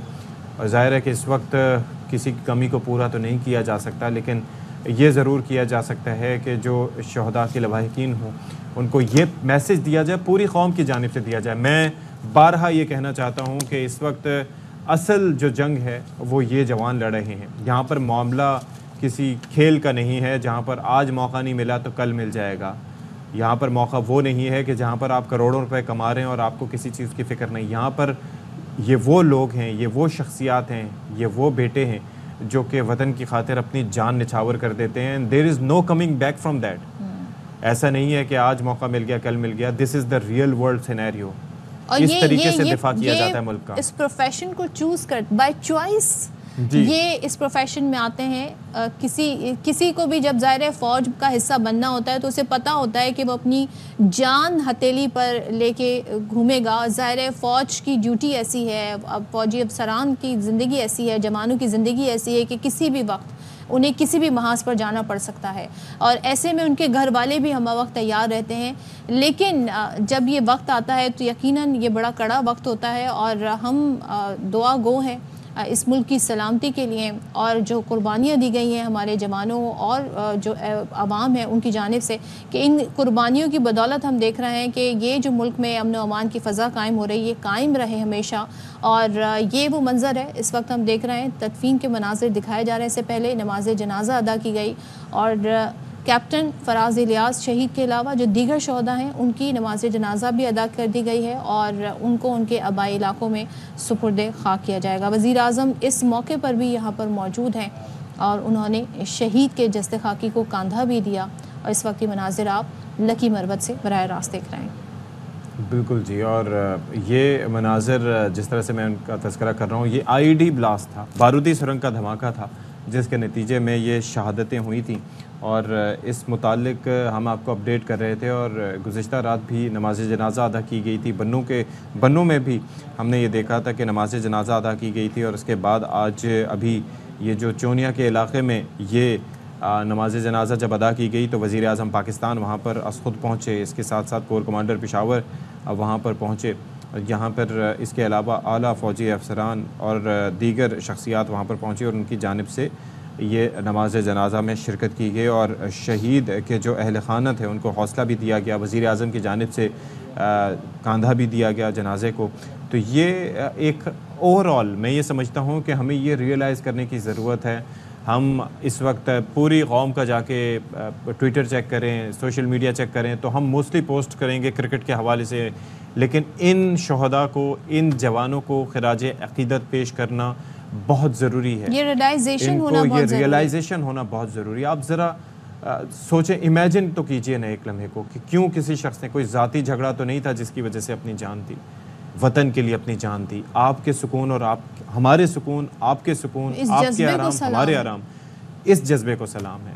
वो कहते हैं ना, नूर जहाँ साहिबा का गाना था, पुत्र हटाते नहीं विकते, बिलाशुबा इसीलिए कहा था कि जब आप सोच लें कि हमारी जो जंगें रही हैं उनके अंदर आप मिसाल दें कि कैसे ये वतन के बेटे अपनी जानें कुर्बान करते थे आपके सुकून और आराम के लिए, आपके तहफ़्फ़ुज़ के लिए। आप ज़रा इमेजिन कीजिए कि जिन मुल्कों में अफवाज रही हैं उन मुल्कों की हालत इज़ार क्या है। कश्मीरी कितने अरसे से अपने इजहार राय की आज़ादी के लिए, इस्तिस्वाब राय के लिए वो भारतीय तसल्लुत में है। 9 लाख से ज़्यादा भारतीय फ़ौज वहाँ पर तैनात है और उनका अरसा हयात उन पर तंग कर दिया गया है। उनकी खित्ते की हैसियत को चेंज कर दिया गया है। वहाँ पर जाके हिंदूज़ को सेटल किया जा रहा है ताकि वो वहाँ पर ज़िंदगी गुजार सकें और एक आबादी का तनासुब चेंज हो सके। और अशफाक, अब तो बहुत कुछ चेंज दुनिया में यूँ भी हो गया है कि अब वो कन्वेंशनल जंगें नहीं लड़ी जाती हैं, अब तो बाकायदा प्रॉक्सी वॉर लड़ी जाती हैं और उसका शिकार हम देख रहे हैं बहुत सारे ममालिक भी। हाइब्रिड वॉरफेयर और किन किन महाजों पर अब नज़र रखी जाए, ये बड़ा इम्पॉर्टेंट हो गया है जानना। तो जाहिर है इसमें हम ये देखते हैं कि बारूदी सुरंग ये भी बड़े ख़तरात से भरपूर होती हैं और ऐसे ऐसे इलाकों में, दूर दराज इलाकों में, ऐसे ऐसे इलाकों में हमारे जवान फ़ौजी तैनात होते हैं, पुरख़तर इलाकों में जाते हैं और वहाँ पर मुल्क के चप्पे चप्पे की हिफाजत के लिए मामूर होते हैं। और वही बात कि ये बाय प्रोफेशन उनकी अपनी चॉइस होती है, उन्हें पता होता है इनकी ज़िंदगी को क्या ख़तरात होंगे, इसके बावजूद ये इस अजीम कॉज़ का हिस्सा बनते हैं और आज पूरा मुल्क इनको सलामी पेश कर रहा है। आप ये देखें कि पाकिस्तान का सरसब्ज़ परचम बुलंद हो रहा है और इस वक्त ज़ाहिर है हमारे मुल्क की सलामती के तमाम तर दारो मदार हमारी इन अफवाज के कंधों पर है बिलाशुबा। और ज़ाहिर है कि हम सबकी रियलाइजेशन है, हम कुछ और नहीं कर सकते, लेकिन आप ये अपने बच्चों को बताएं कि वतन का दिफा करना एक बड़ा मुकद्दस फरीज़ा है, इसको पेशा ना समझें। ये एक फरीज़ा है जिसको आपने अदा करना है और उसकी क्या कॉस्ट है वो भी आपको बेयर करनी है। ये रियलाइजेशन जब तक नहीं होगी, जब तक हम मुल्क आगे नहीं बढ़ सकता। ये जो हम आजकल ये इंटरनेट की दुनिया में खोए होते हैं, बिलाशुबा तरक्की करना बहुत ज़रूरी है, लेकिन आपको ये पता होना चाहिए कि this is the real world, असल दुनिया यही है। और जाहिर है कि ये वो हमारे जवान हैं जो अपनी आखिरत भी सवार चले हैं बिलाशुबा। ना सिर्फ ये कि उन्होंने अपना दुनिया संवारी, उनके घर वालों के लिए बड़ा मुश्किल वक्त है, अहले खाना के लिए इससे बढ़कर मुश्किल वक्त नहीं हो सकता, लेकिन एक फ़ख्र का बाइस भी हैं वो पूरे। ना सिर्फ ये कि जब आप सोचिए कि जब आप किसी को बताते हैं कि ये शहीद का वालिद आ रहा है, ये शहीद की वालिदा हैं, तो उनकी इज़्ज़त और एहतराम ही अलग होता है। ये रियलाइजेशन गाँव देहातों में बहुत ज़्यादा होती है और ये रियलाइजेशन पूरे मुल्क में होनी चाहिए। This is what I want to say. जी ये कैप्टन हमारे इलाके से थे, ये सूबेदार हमारे इलाके से था, तो ये सिपाही हमारे इलाके से थे, तो ये वो फ़ख्र का लम्हा होता है। लेकिन स्टिल हम दुआ गो हैं ख़ास तौर पर अहले खाना के लिए कि अल्लाह पाक उन्हें सब्र जमील अता फ़रमाए। मुश्किल वक्त है और ये फ़ौजी जवान जिन्होंने पूरी ज़िंदगी कोशिश की मादरे वतन पर कुर्बान होने के लिए। और मैंने तो बहुत सारे शोहदा की फ़ैमिली से वो बातें अशफाक हमने सुनी है जब कभी उनसे इंटरव्यू करने का मौका मिला, कि वो कहते हैं कि जी ये उनकी ख्वाहिश होती है। ये अक्सर व बेशतर हमारे जो फ़ौजी जवान होते हैं वो दुआ करते हैं कि उनके शहादत की मौत नसीब हो। और ज़ाहिर है शहीद की जो मौत है वो कौम की हयात है, इसी में हम देखते हैं कि मुल्क की सलामती है। लेकिन ख़ास तौर पे जिस दहशत गर्दी से हमारी फ़ौज लड़ती रही है, जिस बहादुरी से लड़ती रही है और जिस तरीक़ा वॉरफेयर की हम बात कर रहे हैं, मुख्तलिफ़ किस्म की अब ज़ाहिर वॉरफेयर के तरीके आ गए हैं, उन तमाम तर महाज़ों पर चौकन्ना है और बड़ी जवामर्दी से लड़ रही है। इनके तमाम तर इस जज्बे को सलाम और इनकी कोशिशों को सलाम। और ज़ाहिर कौम भी इनके शाना बशाना है। और अशफाक ने जो बात कही, बहुत अच्छी बात कही कि रियलाइजेशन होना बहुत ज़रूरी है कि असल हकीकत यही है। और हमारे जो जवान इस वक्त कौम की हिफाजत पर मामूर हैं, उनकी इन खदमात का एतराफ़ करना इंतहाई ज़रूरी है। उसके बारे में रियलाइजेशन होना बहुत ज़रूरी है। बिलाशुबा असल चीज़ यही है, जब तक रियलाइजेशन नहीं होगी, जब तक ये मामलात सही नहीं होंगे। और इस वक्त वो कहते हैं ना सिंक्रोनाइजेशन की बहुत ज़रूरत है। एक वो कहते हैं समत में, एक डायरेक्शन में, वो कहते हैं कि एक परचम के साए तले हम एक हैं, हम एक हैं, सांझी अपनी खुशियाँ और गम एक हैं, एक हैं। जब तक ये रियलाइजेशन नहीं होगी, हम मिली नगमे जो होते थे उनको बस मिली नगमों के तौर पर देखते थे, लेकिन यहाँ पर इस मौके पर ख़ास तौर पर this is the high time, हमें ये रियलाइज़ करना होगा कि बलूचिस्तान में क्या हो रहा है, कौन कौन सी बैरूनी क़ुव्वतें इन्वॉल्व हैं। हमें ये रियलाइज़ करना होगा कि KP में क्या हो रहा है। हमें ये रियलाइज़ करना होगा कि बंदोबस्ती इलाक़ों में क्या हो रहा है, कौन कौन सी क़ुव्वतें हैं जो कि पाकिस्तान का आम तार करना चाहती हैं और किस तरीके से हमें हिट करना चाहती हैं, किस किस तरीके से मुख्तलिफ़ इलाक़ों में महाज खोल कर पाकिस्तान की सलामती को नुकसान पहुँचाना चाहती हैं। पहले तो डायरेक्ट वॉरफेयर होते थे कि आपने किसी मुल्क पे जंग मुसल्लत कर दी। अब जिस तरह से आपने सदफ बहुत अच्छे तरीके से ये कहा कि ये प्रॉक्सी वॉर्स चल रही हैं, यानी कि आप डायरेक्टली इन्वॉल्व भी नहीं है लेकिन आप काम पूरा कर रहे हैं। लेकिन ये देखें कि हमारी फ़ौज ने उसके सबूत भी अनर्थ किए और दुनिया के सामने रखे कि किस तरीके से बैरूनी अनासर पाकिस्तान के अंदर दहशत गर्दी को परवान चढ़ा रहे हैं। कई बार इंटरनेशनल फोरम्स पर, UN के फोरम्स पर, मुख्तलिफ प्लेटफॉर्म्स पर जाकर हमने ये बताया कि किस तरीके से दहशत गर्द ख़ास तौर पर रॉ की जानिब से जो सरगर्मियाँ हैं और जो अफगानिस्तान के अंदर से दरअंदाजी हो रही है, उसके सबूत के साथ हमने बताया है कि दहशत गर्दी से पाकिस्तान किस हद तक मुतासर हुआ है। और वो ना भूलें कि जो हमने दहशत गर्दी के ख़िलाफ़ तवील अरसे एक बड़ी जंग लड़ी है, जिससे हमारा माली नुकसान भी बहुत हुआ और जानी नुकसान। माली नुकसान तो फिर आपको वापस मिल जाता है, लेकिन जो जानी नुकसान हुआ है वो कभी वापस नहीं आता है। लेकिन इसके बावजूद पाकिस्तान अपनी कोशिशें जारी रखे हुए, इंडिया चाहे अपने जिन भी कहते हैं ना मज़मूम मकासद को लेके आगे चले या कोई और मुल्क अपने मज़मूम मकासद को, हम हमेशा ये देखते हैं कि अमन की बात की जाती है, कभी भी हमारी तरफ से कोई इनिशिएटिव नहीं लिया जाता। लेकिन इसके बावजूद पाकिस्तान पर जब जब किसी ने मैली आंख उठाकर देखा, पाकिस्तान ने उसका मुंह तोड़ जवाब दिया है। बिलाशुबा, और हमेशा मुंह तोड़ जवाब दिया और इंशाल्लाह आगे भी देते रहेंगे। क्योंकि आप ये देखिए कि पाकिस्तान की फ़ौज इस आलम इस्लाम की नंबर 1 फ़ौज है। उसके अलावा आप ये देखें कि पाकिस्तान एटमी ताकत भी है, पाकिस्तान ने आज तक भारत के साथ जो भी हमारे स्क्रमिशेस हुई, हालांकि भारत आप देख लें कि मुआशी एतबार से बहुत ताकतवर है, अददी एतबार से उनकी अफवाज की तादाद बहुत ज़्यादा है, रकबे के हिसाब से भारत बहुत बड़ा मुल्क है, और पाकिस्तान को आप ये देखिए कि डिसएडवांटेज भी है, टेरिटोरियल डेप्थ नहीं है पाकिस्तान में, लेकिन पाकिस्तान ने और पाकिस्तान की फ़ौज ने जिस तरीके से हमेशा दिफा में अपना किरदार अदा किया, और फ़ौज, पाक फ़ौज हो, पाकिस्तान एयरफोर्स हो, पाक बहरिया हो, महदूद वसाइल के बावजूद जिस तरीके से उन्होंने मादरे वतन का दिफा किया, उस पर हमेशा से खिराज तहसीन के, और जो हमारे शोहदा हैं वो खिराज अक़ीदत के मुस्तहिक हैं, उनको याद रखा जाना चाहिए। और ख़ास तौर पर आप ये देखिए ना कि नॉर्मली क्या होता है कि जब कोई छोटा मुल्क होता है तो बड़ा मुल्क उस पर अपना तसल्लुत जमाने की कोशिश करता है, लेकिन भारत क्यों नहीं करता? क्योंकि भारत को पता है कि ना सिर्फ ये कि कन्वेंशनली हम उसके साथ उसका मुकाबला कर सकते हैं, हमारी अफवाज तैयार हैं, उसके किसी भी तरह कोल्ड स्टार डॉक्ट्रिन हो या किसी भी तरह का वॉरफेयर हो। 2019 वाला मामला याद है जी, वो पुलवामा का, जब जहाँ पर वो जाली सर्जिकल स्ट्राइक्स की गई थी फरवरी 2019 में, और उसके बाद जो हमारी रिटेलिएशन थी Swift retort, operation Swift retort के जरिए जो हमने चाय पिला के अभिनंदन को भेजा था, और उसका तैयारा आज भी हमारे पास मौजूद है। तो आप अंदाज़ा कर सकते हैं कि किस तरीके से हम निपटना जानते हैं, और वो ऑपरेशन जो स्विफ्ट रिटॉर्ट था उसको तवक्को ही नहीं कर पा रहे थे।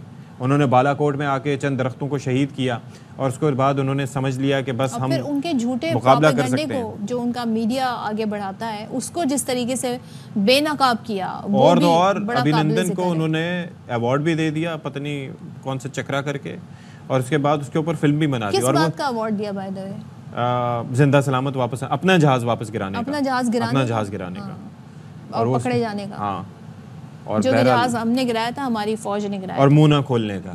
आप सोचे ना कि किसी को अवार्ड मिल रहा होता है तो वो बड़ा खुशी और फख्र महसूस करता है, लेकिन अभिनंदन का चेहरा आपने उस वक्त देखा था जब वो अवार्ड लेने के लिए जा रहा था जी, क्योंकि उसे पता था कि उसने क्या कारनामा दिखाया है और उसके साथ हुआ क्या है। लेकिन बहरहाल, और वो फिर आपको याद है वो जो एक टी इज़ फैंटास्टिक, वो जुमला भी बड़ा मशहूर हुआ था। इसके अलावा और भी पाकिस्तान की जानिब से हमने देखा कि जिस तरीके से ख़ास तौर पे जो दहशतगर्दी के नेटवर्क हैं उनको बेनकाब किया जाता है, उन तक पहुंचा जाता है। श्रीवास्तव नेटवर्क आपको याद था? यस, बिल्कुल। वो DEU डिसइंफो लैब का वो मामला याद है? डिसइंफो लैब वाला, बिल्कुल, कि किस तरीके से बेनकाब किया गया था। वज़ीर आज़म साहब, इससे बड़ी कुर्बानी की और मिसाल नहीं।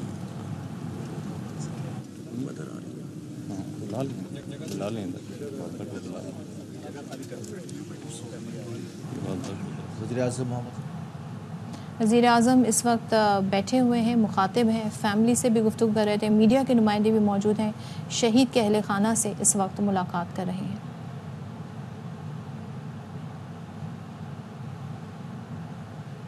कुर्बानियाँ दे रहे हैं बच्चे, जो हमारे जवान कुर्बानियाँ दे रहे हैं। आपके बेटे कैप्टन फरहाज ने जो शहादत का जाम नोश किया है, ये तो अल्लाह ताला किसी किसी को ये अजीम रुतबा बख्शता है, मुकाम बख्शता है। कुरान करीम इस बात का जगह जगह गवाही देता है कि इनको मुर्दा मत कहो, ये जिंदा हैं। तो यानी ये तो अल्लाह का हुक्म है कि उसका वक्त पूरा हो गया था, और 19 जून को मैंने सुना उनका निकाह भी था। लेकिन ये अजीम कुर्बानी आपके साहबजादे की, कैप्टन फराज इलियास की, ये रहेगा नहीं जाएगी। मैं आपको बताऊं, ये इंशाअल्लाह ये खून ये ज़रूर रंग लाएगा, और ये मुल्क के लिए जो उन्होंने अपनी जान पेश की है इन्होंने, और दूसरे जवानों ने, और इस तरह और हमारे इस माजी में हज़ारों अफसरों जवानों ने जो अपनी जानें पेश की हैं और शहादत का जाम नोश किया, ये खून रहेगा नहीं जाएगा इंशाअल्लाह। आप इस हवाले से बड़ी खुश नसीब हैं कि आपके बेटे ने शहादत का जाम नोश किया, और सारे ख़ानदान के लिए वो अगली जान में जन्नत में मुकाम बना गया, अपने लिए भी और आप सब के लिए भी। लेकिन दुनिया में ज़ाहिर है कि होगा इंशाअल्लाह, अल्लाह खैर करेगा इंशाअल्लाह।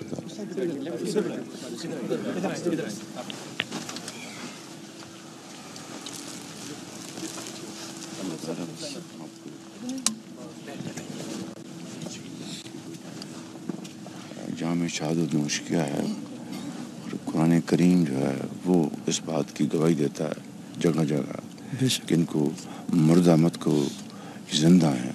तो अपने लिए भी और आप पूरे ख़ानदान के लिए वो जन्नत में सबके लिए मुकाम बना गए। अल्लाह हमें आपको सब्र दे। ये कुर्बानी रायगा नहीं जाएगी। मैंने सुना था कि 19 जून को उनका निकाह होने वाला था। तो बहरहाल ये अल्लाह की मर्जी। अल्लाह आपको सब्र, आपको अपने हिफ्ज़ अमान में रखे। तो मेरी एक छोटी सी गुजारिश है, इस गांव का नाम कैप्टन साहब के नाम पर रखा जाए। वज़ीर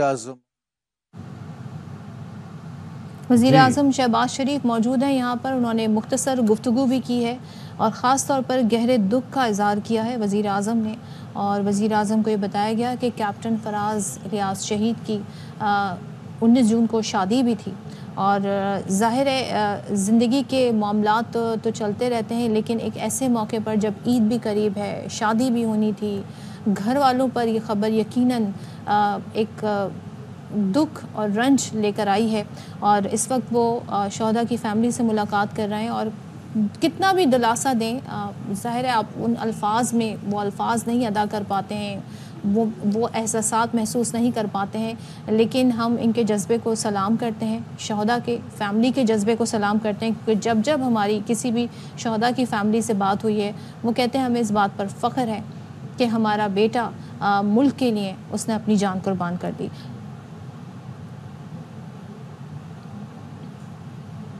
बिलाशुबा। और ज़ाहिर है कि वज़ीर आज़म साहब ने कहा कि ये खुदा खुशनसीबों को ही शहादत का रुतबा देता है। और साथ ही उन्होंने कहा कि शहीद की कुर्बानी रायगा नहीं जाएगी। और इसके साथ साथ पूरा पाकिस्तान मखरूज़ है। ज़ाहिर है कि ये एक बहुत बड़ी कुर्बानी है जो कि कैप्टन फराज और उनके साथियों की जानिब से दी गई। और ये बारूदी सुरंग का धमाका जो हुआ था, जिसके अंदर 7 पाक फ़ौज के जवान, जिसमें कैप्टन फराज इलियास भी शामिल थे, शहीद हुए थे। और अब आप ये देखें कि वज़ीर आज़म पाकिस्तान चोनिया में मौजूद हैं और वहाँ पर कोर कमांडर पेशावर भी उनके साथ मौजूद हैं। शहीद के वालिद और वालिदा भी वहाँ पर विराजमान हैं, उनके साथ बैठे हुए हैं। और किस कदर हौसले, हिम्मत और सब्र की मिसाल बने हुए हैं। आप ये सोचिए कि ये इतना मुश्किल काम है, इतना मुश्किल मरहला है। शहीद की वालिदा का चेहरा देखें कि वो शिद्दत गम से निढाल हैं, लेकिन फिर भी सब्र और हिम्मत की मिसाल बनी बैठी हैं, ताकि जो वो माएँ जो उनको देख रही हैं उन्हें अंदाज़ा हो कि ये अपने बच्चे को पाल के, पोस के, जवान करके भेजना वतन के दिफा के लिए ये कितनी हिम्मत का काम है। और किसी किसी को ये रुतबा नसीब होता है। और ज़ाहिर है कि शहादत का रुतबा भी ऐसा ही है कि अल्लाह किसी किसी को बख्शता है। ये बड़े नसीब की बात होती है। और कुरान भी गवाही देता है। वज़ीर आज़म साहब ने फरमाया कि शहीद ज़िंदा हैं, उनको मुर्दा ना समझो।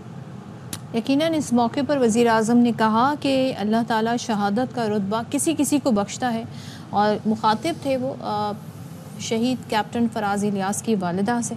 और वही कहते हैं कि फराज की कुर्बानी रायगा नहीं जाएगी, कैप्टन फराज इलियास का खून रंग लाएगा, शहीद को मुर्दा मत कहो, ये ज़िंदा है। और इस मौके पर ज़ाहिर है वज़ीर आज़म शहबाज शरीफ कोशिश ये कर रहे हैं कि फ़ैमिली को दिलासा दे सकें। और यहाँ पर हम देख रहे हैं बड़ी तादाद में जो कैप्टन फराज के अहले खाना के साथ साथ जो अहले इलाका हैं, वो बड़ी तादाद में शरीक हुए उनके आखिरी दीदार के लिए, नमाज़ जनाज़ा में शिरकत के लिए। पूरा प्रोसेस शुरू कर दें। कैप्टन फराज इलियास शहीद गाँव का, इसको आप और मिसाली गाँव भी बनाएं इसको। सर आप इजाज़त है, ब्रिज भी नया बन रहा है, उसका नाम भी आप इजाज़त है, ब्रिज शहीद कैप्टन। जी, तो वज़ीर आज़म पाकिस्तान वक्तन फ़वक्तन गुफ्तगू भी फरमा रहे हैं। और ज़ाहिर है कि शहीद के वालिदैन के हमरा वो बैठे हुए हैं। और ज़ाहिर है कि ये एक बड़ा एक ऐसा लम्हा है कि जिसके अंदर बहुत एहतियात के साथ बात कर रहे हैं वज़ीर आज़म पाकिस्तान। और उनके लिए भी एक दुख का ही मकाम है, क्योंकि ये एक आसान काम नहीं होता। लेकिन ज़ाहिर है कि उनके वालिदैन के लिए ना सिर्फ ये कि दुख बल्कि फ़ख्र दोनों चीज़ें हैं कि अब वो शहीद के वालिदैन हैं। और जिस तरह से हमने कहा कि ना सिर्फ ये कि कैप्टन फराज इलियास बल्कि इसके साथ साथ 7 जवान बाकी भी थे जिन्होंने अपनी जानें कुर्बान की हैं मादरे वतन के दिफा के लिए। और आप ये सोचिए कि ये कितनी, मैं इट्सेल्फ एक बात करता हूँ कि आप अगर आपकी फ़ौजी जवानों से बात हो और आप उनसे बात करें तो उनका गम अपनी जगह होता है कि उनके ये साथी उनसे मिलकर निकले होंगे, साथ खाना खाना, साथ उठना बैठना, साथ सारी चीज़ें। और उसके बाद सडनली आपके पास ख़बर आए कि वो वहाँ पर उनको एम्बुश किया गया है या वहाँ पर उनको इस तरीके से निशाना बनाया गया है या किसी बारूदी सुरंग का धमाका हुआ है, तो उनका गम भी कितना होता है कि अपने साथियों के बिछड़ जाने का गम, क्योंकि उठना बैठना उनके लिए तो इमीडिएट फैमिली वही होते हैं जिनके साथ आप वक्त गुजार रहे होते हैं और जिनके साथ अपने खुशी और गम शेयर कर रहे होते हैं, जिनके साथ आप हर बात शेयर कर रहे होते हैं। मिशंस पे निकलते हैं, मुख्तलिफ़ जगह जाते हैं और उसके बाद इस उम्मीद के साथ कि दोबारा आके मिलेंगे। लेकिन ये एक ऐसा मामला है कि हम शहदा की जब गुफ्तगू भी सुनते हैं और बाद में जब वो अपने रिश्तेदारों से जब कन्वे भी कर रहे होते हैं, तो उन्हें बाज़ औक़ात आइडिया हो जाता है कि हो सकता है कि ये जिस मिशन पे जा रहे हैं तो वो उनकी ज़िंदगी का आखिरी मिशन साबित हो, लेकिन फिर भी वो शहादत की तमन्ना करते हैं। तो शहादत की तमन्ना करते हैं। और अशफाक, आपने कहा कि दोस्तियाँ भी होती हैं, लेकिन सारी ज़िंदगी मुख्तलिफ़ इलाक़ों में पोस्टिंग्स होती हैं, घर वालों से दूर रहते हैं, छुट्टियाँ मिलती हैं तो घर वालों से मिलने जाते हैं। और यही वो टाइम था, जैसे ईद जैसे लम्हात आते हैं, ये ऐसे मौके होते हैं कि जब कोशिश ये होती है कि फ़ैमिली से मिला जाए, लेकिन ऐसे मौके पे चले जाना किसी का, तो ये बड़ा हमेशा के लिए एक दुख के लिए आपके लिए एक बन जाता है, एक ऐसी गम का लम्हा बन जाता है जो हमेशा हर बार इन मौक़ों पर जो कोई त्यौहार होते हैं तो याद आता है। लेकिन हम अपने शोहदा की कुर्बानियों के हवाले से बात कर रहे थे, इनके इस जज्बे को, इनकी इस कुर्बानी को सलाम, और इसी की वजह से आज हमारा मुल्क महफूज भी है, चाहे वो बैरूनी अनासिर हों या दीगर। हम ये देखते हैं कि हमारे हर मास पे हमारे जवान डटे हुए हैं और कभी भी उन्होंने कौम को मायूस नहीं होने दिया। दुश्मन ने हद हरबा आजमाया, हर तरीका अपनाया, हर तरीक़े से टेक्नोलॉजी की मदद से, मुख्तलिफ़ अनकन्वेंशनल वॉरफेयर की तरीक़ों से उन्होंने हमारे पर दहशतगर्दी के अटैक करने की कोशिश की। और हर बार हम ये देखते हैं कि हमारे जवानों ने शहादत भी दी, हमारे अवाम ने भी भरपूर उसमें हिस्सा लिया, लेकिन दहशतगर्दी के तमाम तर जो अज़ाइम हैं उनको हमने नाकाम भी बनाया है। और आज भी हम ये देख रहे हैं कि जो लकी मरवत में वाक़या पेश आया बारूदी सुरंग धमाके का, इसमें 7 जवान शहीद हुए और कैप्टन फराज इलियास जिनका ताल्लुक़ लकी मरवत से था, उनकी नमाज जनाजा अदा की गई। अहले इलाका यहाँ पर मौजूद हैं बड़ी तादाद में। वज़ीर आज़म भी यहाँ पर पहुँचे, वज़ीर आज़म के हमरा उनके वज़रा भी पहुँचे, IG पंजाब भी यहाँ पर थे, अब कोर कमांडर पेशावर भी यहाँ पर मौजूद थे, सिविल और अस्करी आला हुकाम यहाँ पर मौजूद थे। और इस वक्त उनकी नमाज जनाजा अदा करने के बाद वज़ीर आज़म उनकी फैमिली को दिलासा दे रहे हैं।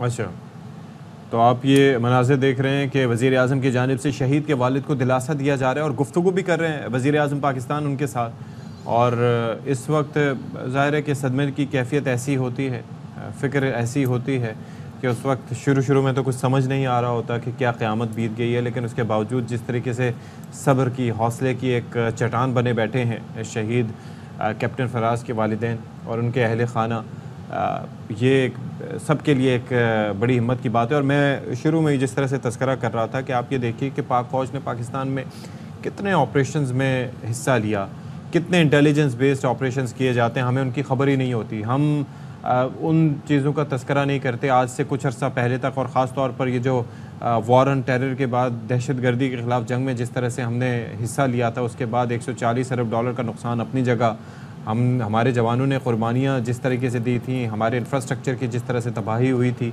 वो सिलसिला अब जाके ख़ासी हद तक कम हो गया है। लेकिन इसके बावजूद ये मुख्तलिफ़ नौइयत के ऑपरेशंस जारी रहते हैं ताकि आप और हम महफूज अपने आप को तसव्वुर कर सकें। जो ऑपरेशंस आप ये देख लें, ज़रब अज़्ब देख लें, रद्दुल फ़साद देख लें, ऑपरेशन राह रास्त देख लें, ऑपरेशन राह निजात देख लें, इतने ऑपरेशंस जो हुए हैं स्वात से लेके वज़ीरिस्तान तक, और ख़ास तौर पर बलूचिस्तान के इलाकों की भी अगर हम बात करें, मुख्तलिफ़ इलाकों की हम बात करें, तो वहाँ पर ये पाक फ़ौज के जवान मुख्तलिफ़ चैलेंजेस से नबर्द आज़मा है, लेकिन उसके बावजूद हिम्मत और हौसले की मिसाल बने बैठे हैं। और ज़ाहिर है कि ये फ़ौज ही है जो हमें जोड़े हुए है, और जो अज़्म और हौसला है फ़ौजी क़यादत का और ख़ास तौर पर सिविल लीडरशिप का, वो देखने से ताल्लुक़ रखना है। क्योंकि ज़ाहिर है कि ये किसी एक का गम नहीं है, ये सब का गम है, किसी एक का नुकसान नहीं है, ये सब का नुकसान है। और अब ये है कि वज़ीर आज़म की जानिब से शहीद के गांव को मॉडल विलेज बनाने की एक बात की गई है, और कहा यह भी मुतालबा ये भी किया जा रहा था कि उनके नाम से इस गांव को मंसूब किया जाए। तो आई एम श्योर कि ये भी होगा। चोनिया से इनका ताल्लुक़ है और चोनिया में ही वज़ीर आज़म पाकिस्तान मोहम्मद शहबाज शरीफ मौजूद हैं। कोर कमांडर पेशावर भी वहाँ पर मौजूद हैं। आला फ़ौजी अफसरान भी मौजूद हैं। इसके अलावा अता तारड़ साहब भी वज़ीर आज़म पाकिस्तान के साथ मौजूद हैं। और नमाज जनाजा में अस्करी हुकाम और जिस तरह से हमने वज़ीर इत्तलात की बात की, अता तारड़ साहब की, उनकी भी शिरकत थी। बाकी इलाके के जो लोग हैं वो भी बड़ी तादाद में यहाँ पर शिरकत के लिए आए थे। तो ये ज़ाहिर है कि ये एक बड़ा हौसले की बात है कि ये वालिदैन यहाँ पर बैठे हैं और इसके साथ साथ जो उन्हें रियलाइजेशन है कि वो अब आम लोग नहीं रहे, वो शहीद के वालिदैन हैं। तो ये एक बड़ी बात है और अल्लाह ताला ही सब्र दे सकता है किसी भी मामले में। बेशक बेशक। और इससे पहले जब ज़ाहिर इस जो अंधोनाक वाक़या पेश आया बारूदी सुरंग धमाके का, इसकी डिटेल जो सामने आई और ISTR की जानिब से बताया गया, तो इसमें बताया गया कि इसमें कैप्टन मोहम्मद फराज इलियास, सूबेदार मेजर मोहम्मद नज़ीर, लांस नाइक मोहम्मद अनवर और साथ ही लांस नाइक हुसैन अली, सिपाही असदुल्ला, सिपाही मंजूर हुसैन, सिपाही राशिद महमूद शहीद हुए। तमाम की नमाज जनाजा अदा कर दी गई है और इनके आबाई इलाकों में इन्हें सुपुर्द खाक किया गया है। नमाज जनाजा में कोर कमांडर पेशावर, हाजिर सर्विस अफसरान, जवानों और अवाम ने शिरकत की। और चूनिया का जो इलाका है जिसको अब कैप्टन फराज शहीद से मंसूब किया जाएगा जिसका नाम, वहाँ पर हमने देखा अहले इलाका ने बड़ी तादाद में शिरकत की। मेरे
शहीद की तदफीन।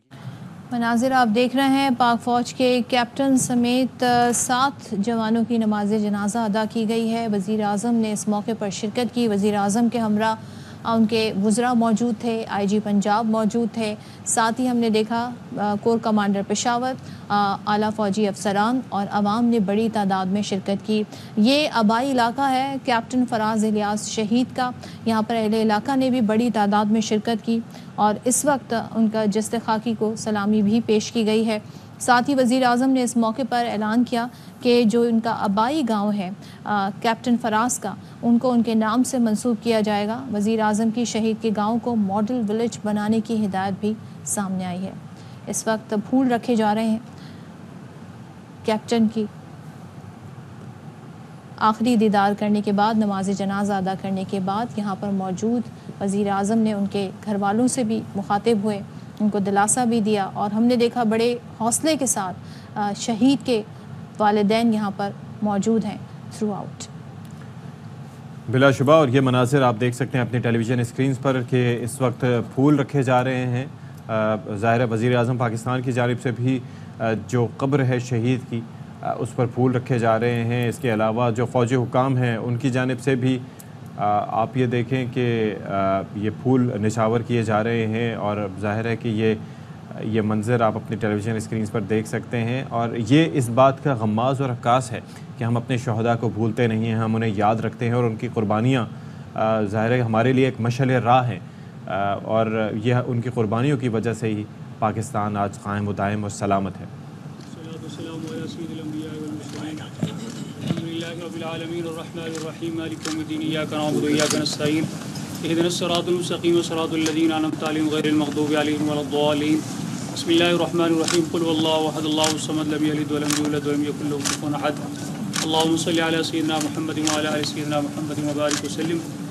आलमीन हमारे इस भाई सरफराज एजाज की शहादत को अपनी बारगाह आलमी कबूल मंजूर फरमा दे। या अल्लाह इसके दर्जात बुलंद फरमा दीजिए, जन्नत फिरदौस में आला मकाम अता फरमा दीजिए। हुज़ूर सल्लल्लाहु अलैहि वसल्लम ने जितने वादे और बशारतें शुहदा के हक़ में फरमाई हैं उन सब से हमारे इस भाई को सरफराज फरमा दीजिए। या अल्लाह हमारी शुहदा की कुर्बानियों की तुफ़ैल अर्ज़ पाक को हर किस्म का इस्तिक़ाम अता फरमा दीजिए, हर तरह के बैरूनी और अंदरूनी ख़तरात से महफूज़ फरमा दीजिए। या अल्लाह उम्मत मुस्लिमा की हिफाज़त फरमा दीजिए। या अल्लाह वतन अज़ीज़ को इस्तिक़ाम और हर तरह से माशी और दूसरी खुशहाली नसीब फरमा दीजिए। वसल्लल्लाहु तआला अला रसूलिही मुहम्मद व अला आलिही व अस्हाबिही अजमाइन, आमीन। मनाजिर आप देख रहे हैं, पाक फ़ौज के शहीद कैप्टन फराज की नमाज जनाजा अदा की गई। उनकी तदफीन के बाद यहाँ पर मौजूद जो पुलिस के अफसरान, फ़ौजी जवान और ख़ास तौर पर जो कोर कमांडर पेशावर हैं, फ़ौज के आला अफसरान, वज़ीर आज़म शहबाज शरीफ, फातिहा ख़ानी की गई, फूल रखे गए उनकी आखिरी आराम गाह पर। और इसी मौके पर वज़ीर आज़म ने इस बात का भी ऐलान किया गया कि जो शहीद का आबाई गाँव है इसको मॉडल विलेज बनाया जाएगा और उनके नाम से इस गांव को मंसूब किया जाएगा। लकी मरवत में बारूदी सुरंग का धमाका हुआ जिसमें 7 जवान शहीद हुए। तमाम 7 जवानों की नमाज जनाजा अदा कर दी गई है, उनको उनके आबाई इलाकों में सुपुर्द खाक किया गया है। ये मनाजिर आप चूनिया से देख रहे थे जहाँ पर कैप्टन फराज इलियास शहीद की नमाज जनाजा अदा की गई, उनको सुपुर्द खाक किया गया, आखिरी दीदार किया। अहले इलाका बड़ी तादाद में यहाँ पर शरीक हुए और इस मौके पर ज़ाहिर है ये वो मौका है, ये वो वक्त है जिस पर हमें इस बात के एहसास करने की और रियलाइजेशन करने की ज़रूरत है कि किस तरीके से हमारे जवान किन किन मुश्किल मरहलों और कठिन मरहलों से गुज़रते हुए किन किन महाज पर जाकर जमा मर्दी से लड़ते हैं, मुकाबला करते हैं, दहशत गर्दों का कला कमा करते हैं, दहशत गर्दी के अफरेद से इस मुल्क को बचाते हैं, अमन व सलामती मुल्क के लिए कायम करते हैं। और उसके बाद कुछ ऐसे महाज होते हैं जहाँ पर हम ये देखते हैं कि उन्हें शहादत के रुतबे भी नसीब होते हैं, जो उनकी ख्वाहिश होती है, जो उनके घर वालों की भी ख्वाहिश होती है। और जब हम उनके घर वालों से भी मुखातिब होते हैं तो वो इस बात पर बड़ा फ़ख्र महसूस करते हैं। लेकिन फ़ख्र अपनी जगह, साथ में ये दुख भी ताहयात उनकी ज़िंदगी में रहता है। किसी जवान का घर से चले जाना और यूँ चले जाना, ये ज़िंदगी भर का एक ऐसा रोग होता है जो कहते ना कोई वापस नहीं आ सकता। लेकिन हमारा मज़हब भी हमें सिखाता है, हमारा कल्चर भी हमें सिखाता है कि शहीद कभी मरते नहीं हैं, वो हमेशा ज़िंदा रहते हैं और उनकी ये कुर्बानियाँ कभी भी रायगा नहीं जाती हैं।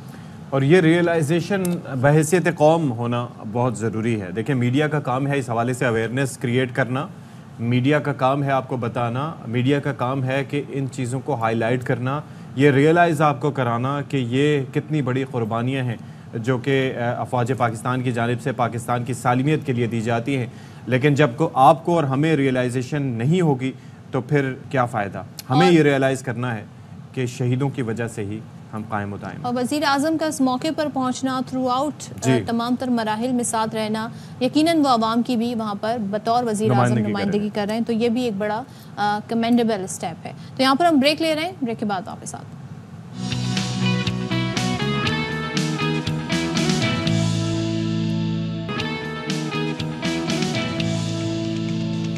Welcome back once again. और मुल्क भर में मवेशी मंडियां सज गई हैं। ऐसे में आप लोगों ने एहतियात करनी ज़रूरी है। किस लिए? क्योंकि मुख्तलिफ वायरस फैलते हैं और कॉन्गो वायरस हमेशा हम देखते हैं हर साल इसके केसेस रिपोर्ट होते हैं और ये इन्हीं जानवरों से मुंतकिल होते हैं। कैसे, इसकी अलामात भी क्या होती हैं? अक्सर कहा जाता है कि बुखार हो जाता है और आंखें सुर्ख हो जाती हैं और ये बड़ी ख़तरनाक बीमारी की शक्ल इख्तियार कर लेता है। तो कैसे बचा जा सकता है या क्या एहतियात की जा सकती है? हमारे साथ मौजूद हैं इन्फेक्शियस डिजीज़ की एक्सपर्ट हैं डॉक्टर किरण हबीब साहिबा। She is in the Studios with us. बहुत शुक्रिया डॉक्टर किरण। बताइए भाई कि ये मंडी तो जाते हैं और बच्चों की भी बड़ा शौक़ होता है। अल्हम्दुलिल्लाह मुझे ये शौक़ कभी नहीं रहा, लेकिन बच्चे भी जाते हैं, बड़े भी जाते हैं और उसके बाद फिर ये अलामात और ये शिकायत भी आना शुरू हो जा सकती हैं। क्या है बेसिकली ये कॉन्गो वायरस? सबसे पहले तो हमें ये बताइए। तो कॉन्गो वायरस एक वायरल इन्फेक्शन है। जिस तरह कि डेंगू एक वायरल इन्फेक्शन है, कॉन्गो भी एक वायरस से फैलता है। इसका वायरस जो है वो उमूमन टिक्स के अंदर पाया जाता है। टिक्स के ज़रिए वो इंसान को मुंतकिल होता है। अगर टिक अगर जिस्म में हमें किसी जगह काट ले तो टिक के काटने से ये बीमारी फैलती है।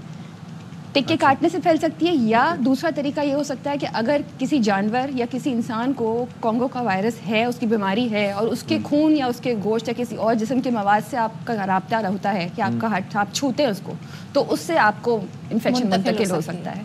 अच्छा, तो ये जो हमें क्या एहतियात करें जब हम ज़ाहिर जाना तो है मवेशी मंडी, बच्चों को भी बड़ा शौक होता है, बड़े भी जा रहे हैं, तो क्या एहतियात करें? इसका बेसिकली देखिए, जाना तो बिल्कुल है, लोग जाते हैं, मना नहीं करे कि ना जाएं, आप जाएं, लेकिन कुछ एहतियात है जो अगर हम करें तो हम बच सकते हैं। उसमें सबसे पहले तो ये है कि अगर आप मंडी में जा रहे हैं तो एक तो हल्के रंग की लिबास पहन कर जाएं।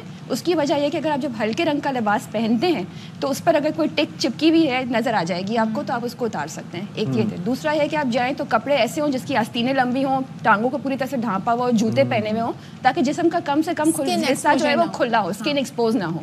अच्छा, हम टिक की आपको तस्वीर दिखा, यही है वो जो दहशतगर्द? जी, टिक यही होती है। ओके, अच्छा, यही खून चूस के फिर फूल भी जाती हैं, ये वही है टिक? बिल्कुल। ओके। जानवरों में तो ये बहुत ज़्यादा पाई जाती है। जानवरों में बहुत आम पाई जाती है और उसका तरीका ये होता है कि उमूमन बेहतर तरीका तो ये होता है कि अगर जानवरों को जब आप कुर्बानी के लिए ले रहे हैं, जब मंडी लेकर जा रहे हैं, उससे पहले उनको टिक्स के लिए दवा दी जाए ताकि वो टिक्स निकल जाए। लेकिन वो क्योंकि इतने ज़्यादा मिकदार में जानवर जो है एक जगह से दूसरी जगह मुंतकिल हो रहे होते हैं ईद से आस-पास, तो वो मुश्किल हो जाता है। अच्छा, बचपन में हमने ये तजुर्बा किया करते थे, जानवरों के कानों में भी होती हैं, उनकी स्किन वगैरह पे, तो हल्का सा डेटॉल पानी में डाल के अगर लगा देते थे उससे भी ये झड़ जाया करती थी। इसके अलावा भी कोई तरीके ज़्यादा मुफीद होते होंगे? वो कुछ इंसेक्टिसाइड्स होती है जो कि जानवरों में लगाई जा सकती है टिक्स को मारने के लिए। दूसरी एक इम्पॉर्टेंट बात यह कि अगर टिक आपके जिस्म पे कहीं लग गई है, चिपकी हुई है काटने के लिए, तो उसको हाथ से इस तरह से दबाना कभी नहीं चाहिए। ये बहुत इंपॉर्टेंट है कि आप उसको इस तरह से, नॉर्मल हमारा यही रिफ्लेक्स होता है कि हम उसको मारते हैं इस तरह से, लेकिन दबाना नहीं चाहिए, क्योंकि जब दबाते हैं तो उसके मुंह से जो है वो एक तो अंदर तरफ जाएगा, उससे से वो वायरस अंदर सलाइवा के साथ निकल सकता है, सूप के साथ। तो ये इंपॉर्टेंट है कि उसको मारे नहीं, दबाए नहीं। बेहतर तरीका ये कि एक ट्वीज़र लेकर उसके साथ बिल्कुल जिल्द के बिल्कुल करीब तक जाकर उसको खींच लें बाहर, लेकिन खींचते हुए भी ट्विस्ट ना करें ताकि उसका मुंह के जो आटे वो अंदर ना रह जाए, पूरी का पूरा टिक बाहर आ जाए। ओके। और अगर एक काट ले तो फिर क्या होता है? काटने से उमूमन आपको नॉर्मली तो जिस तरह मच्छर काटता है उसी तरह से काट लेगा, उस वक्त फ़ौरन कोई अलामात नहीं आते उसके। कुछ दिन के बाद अगर तो उस टिक में वायरस है और वायरस आपके जिस्म में मुंतकिल हुआ है, तो फिर उसके कुछ अलामात कुछ दिन के बाद ज़ाहिर होना शुरू होते हैं, जिसमें कि तेज़ बुखार होना, जिस्म में दर्द होना, सर का दर्द होना, उल्टी मतली या कै आना। और अगर ये बीमारी आगे बढ़ती जाए, उस वक्त तशखीस ना हो और इसका बर वक्त इलाज ना हो, तो जिस्म पे नील पड़ना या धब्बे, खून करे धब्बे पड़ सकते हैं। और पेचीदा अगर हो जाए और कॉम्प्लिकेट अगर होती है तो फिर उसके साथ जॉन्डिस भी हो सकता है, गुर्दों पे भी असरात हो सकते हैं और जिस्म के किसी भी हिस्से से खून आ सकता है। ओके, तो मुझे ये बताएं, ये जो वायरल है तो ये एयरबॉर्न तो नहीं है? एयरबॉर्न नहीं है।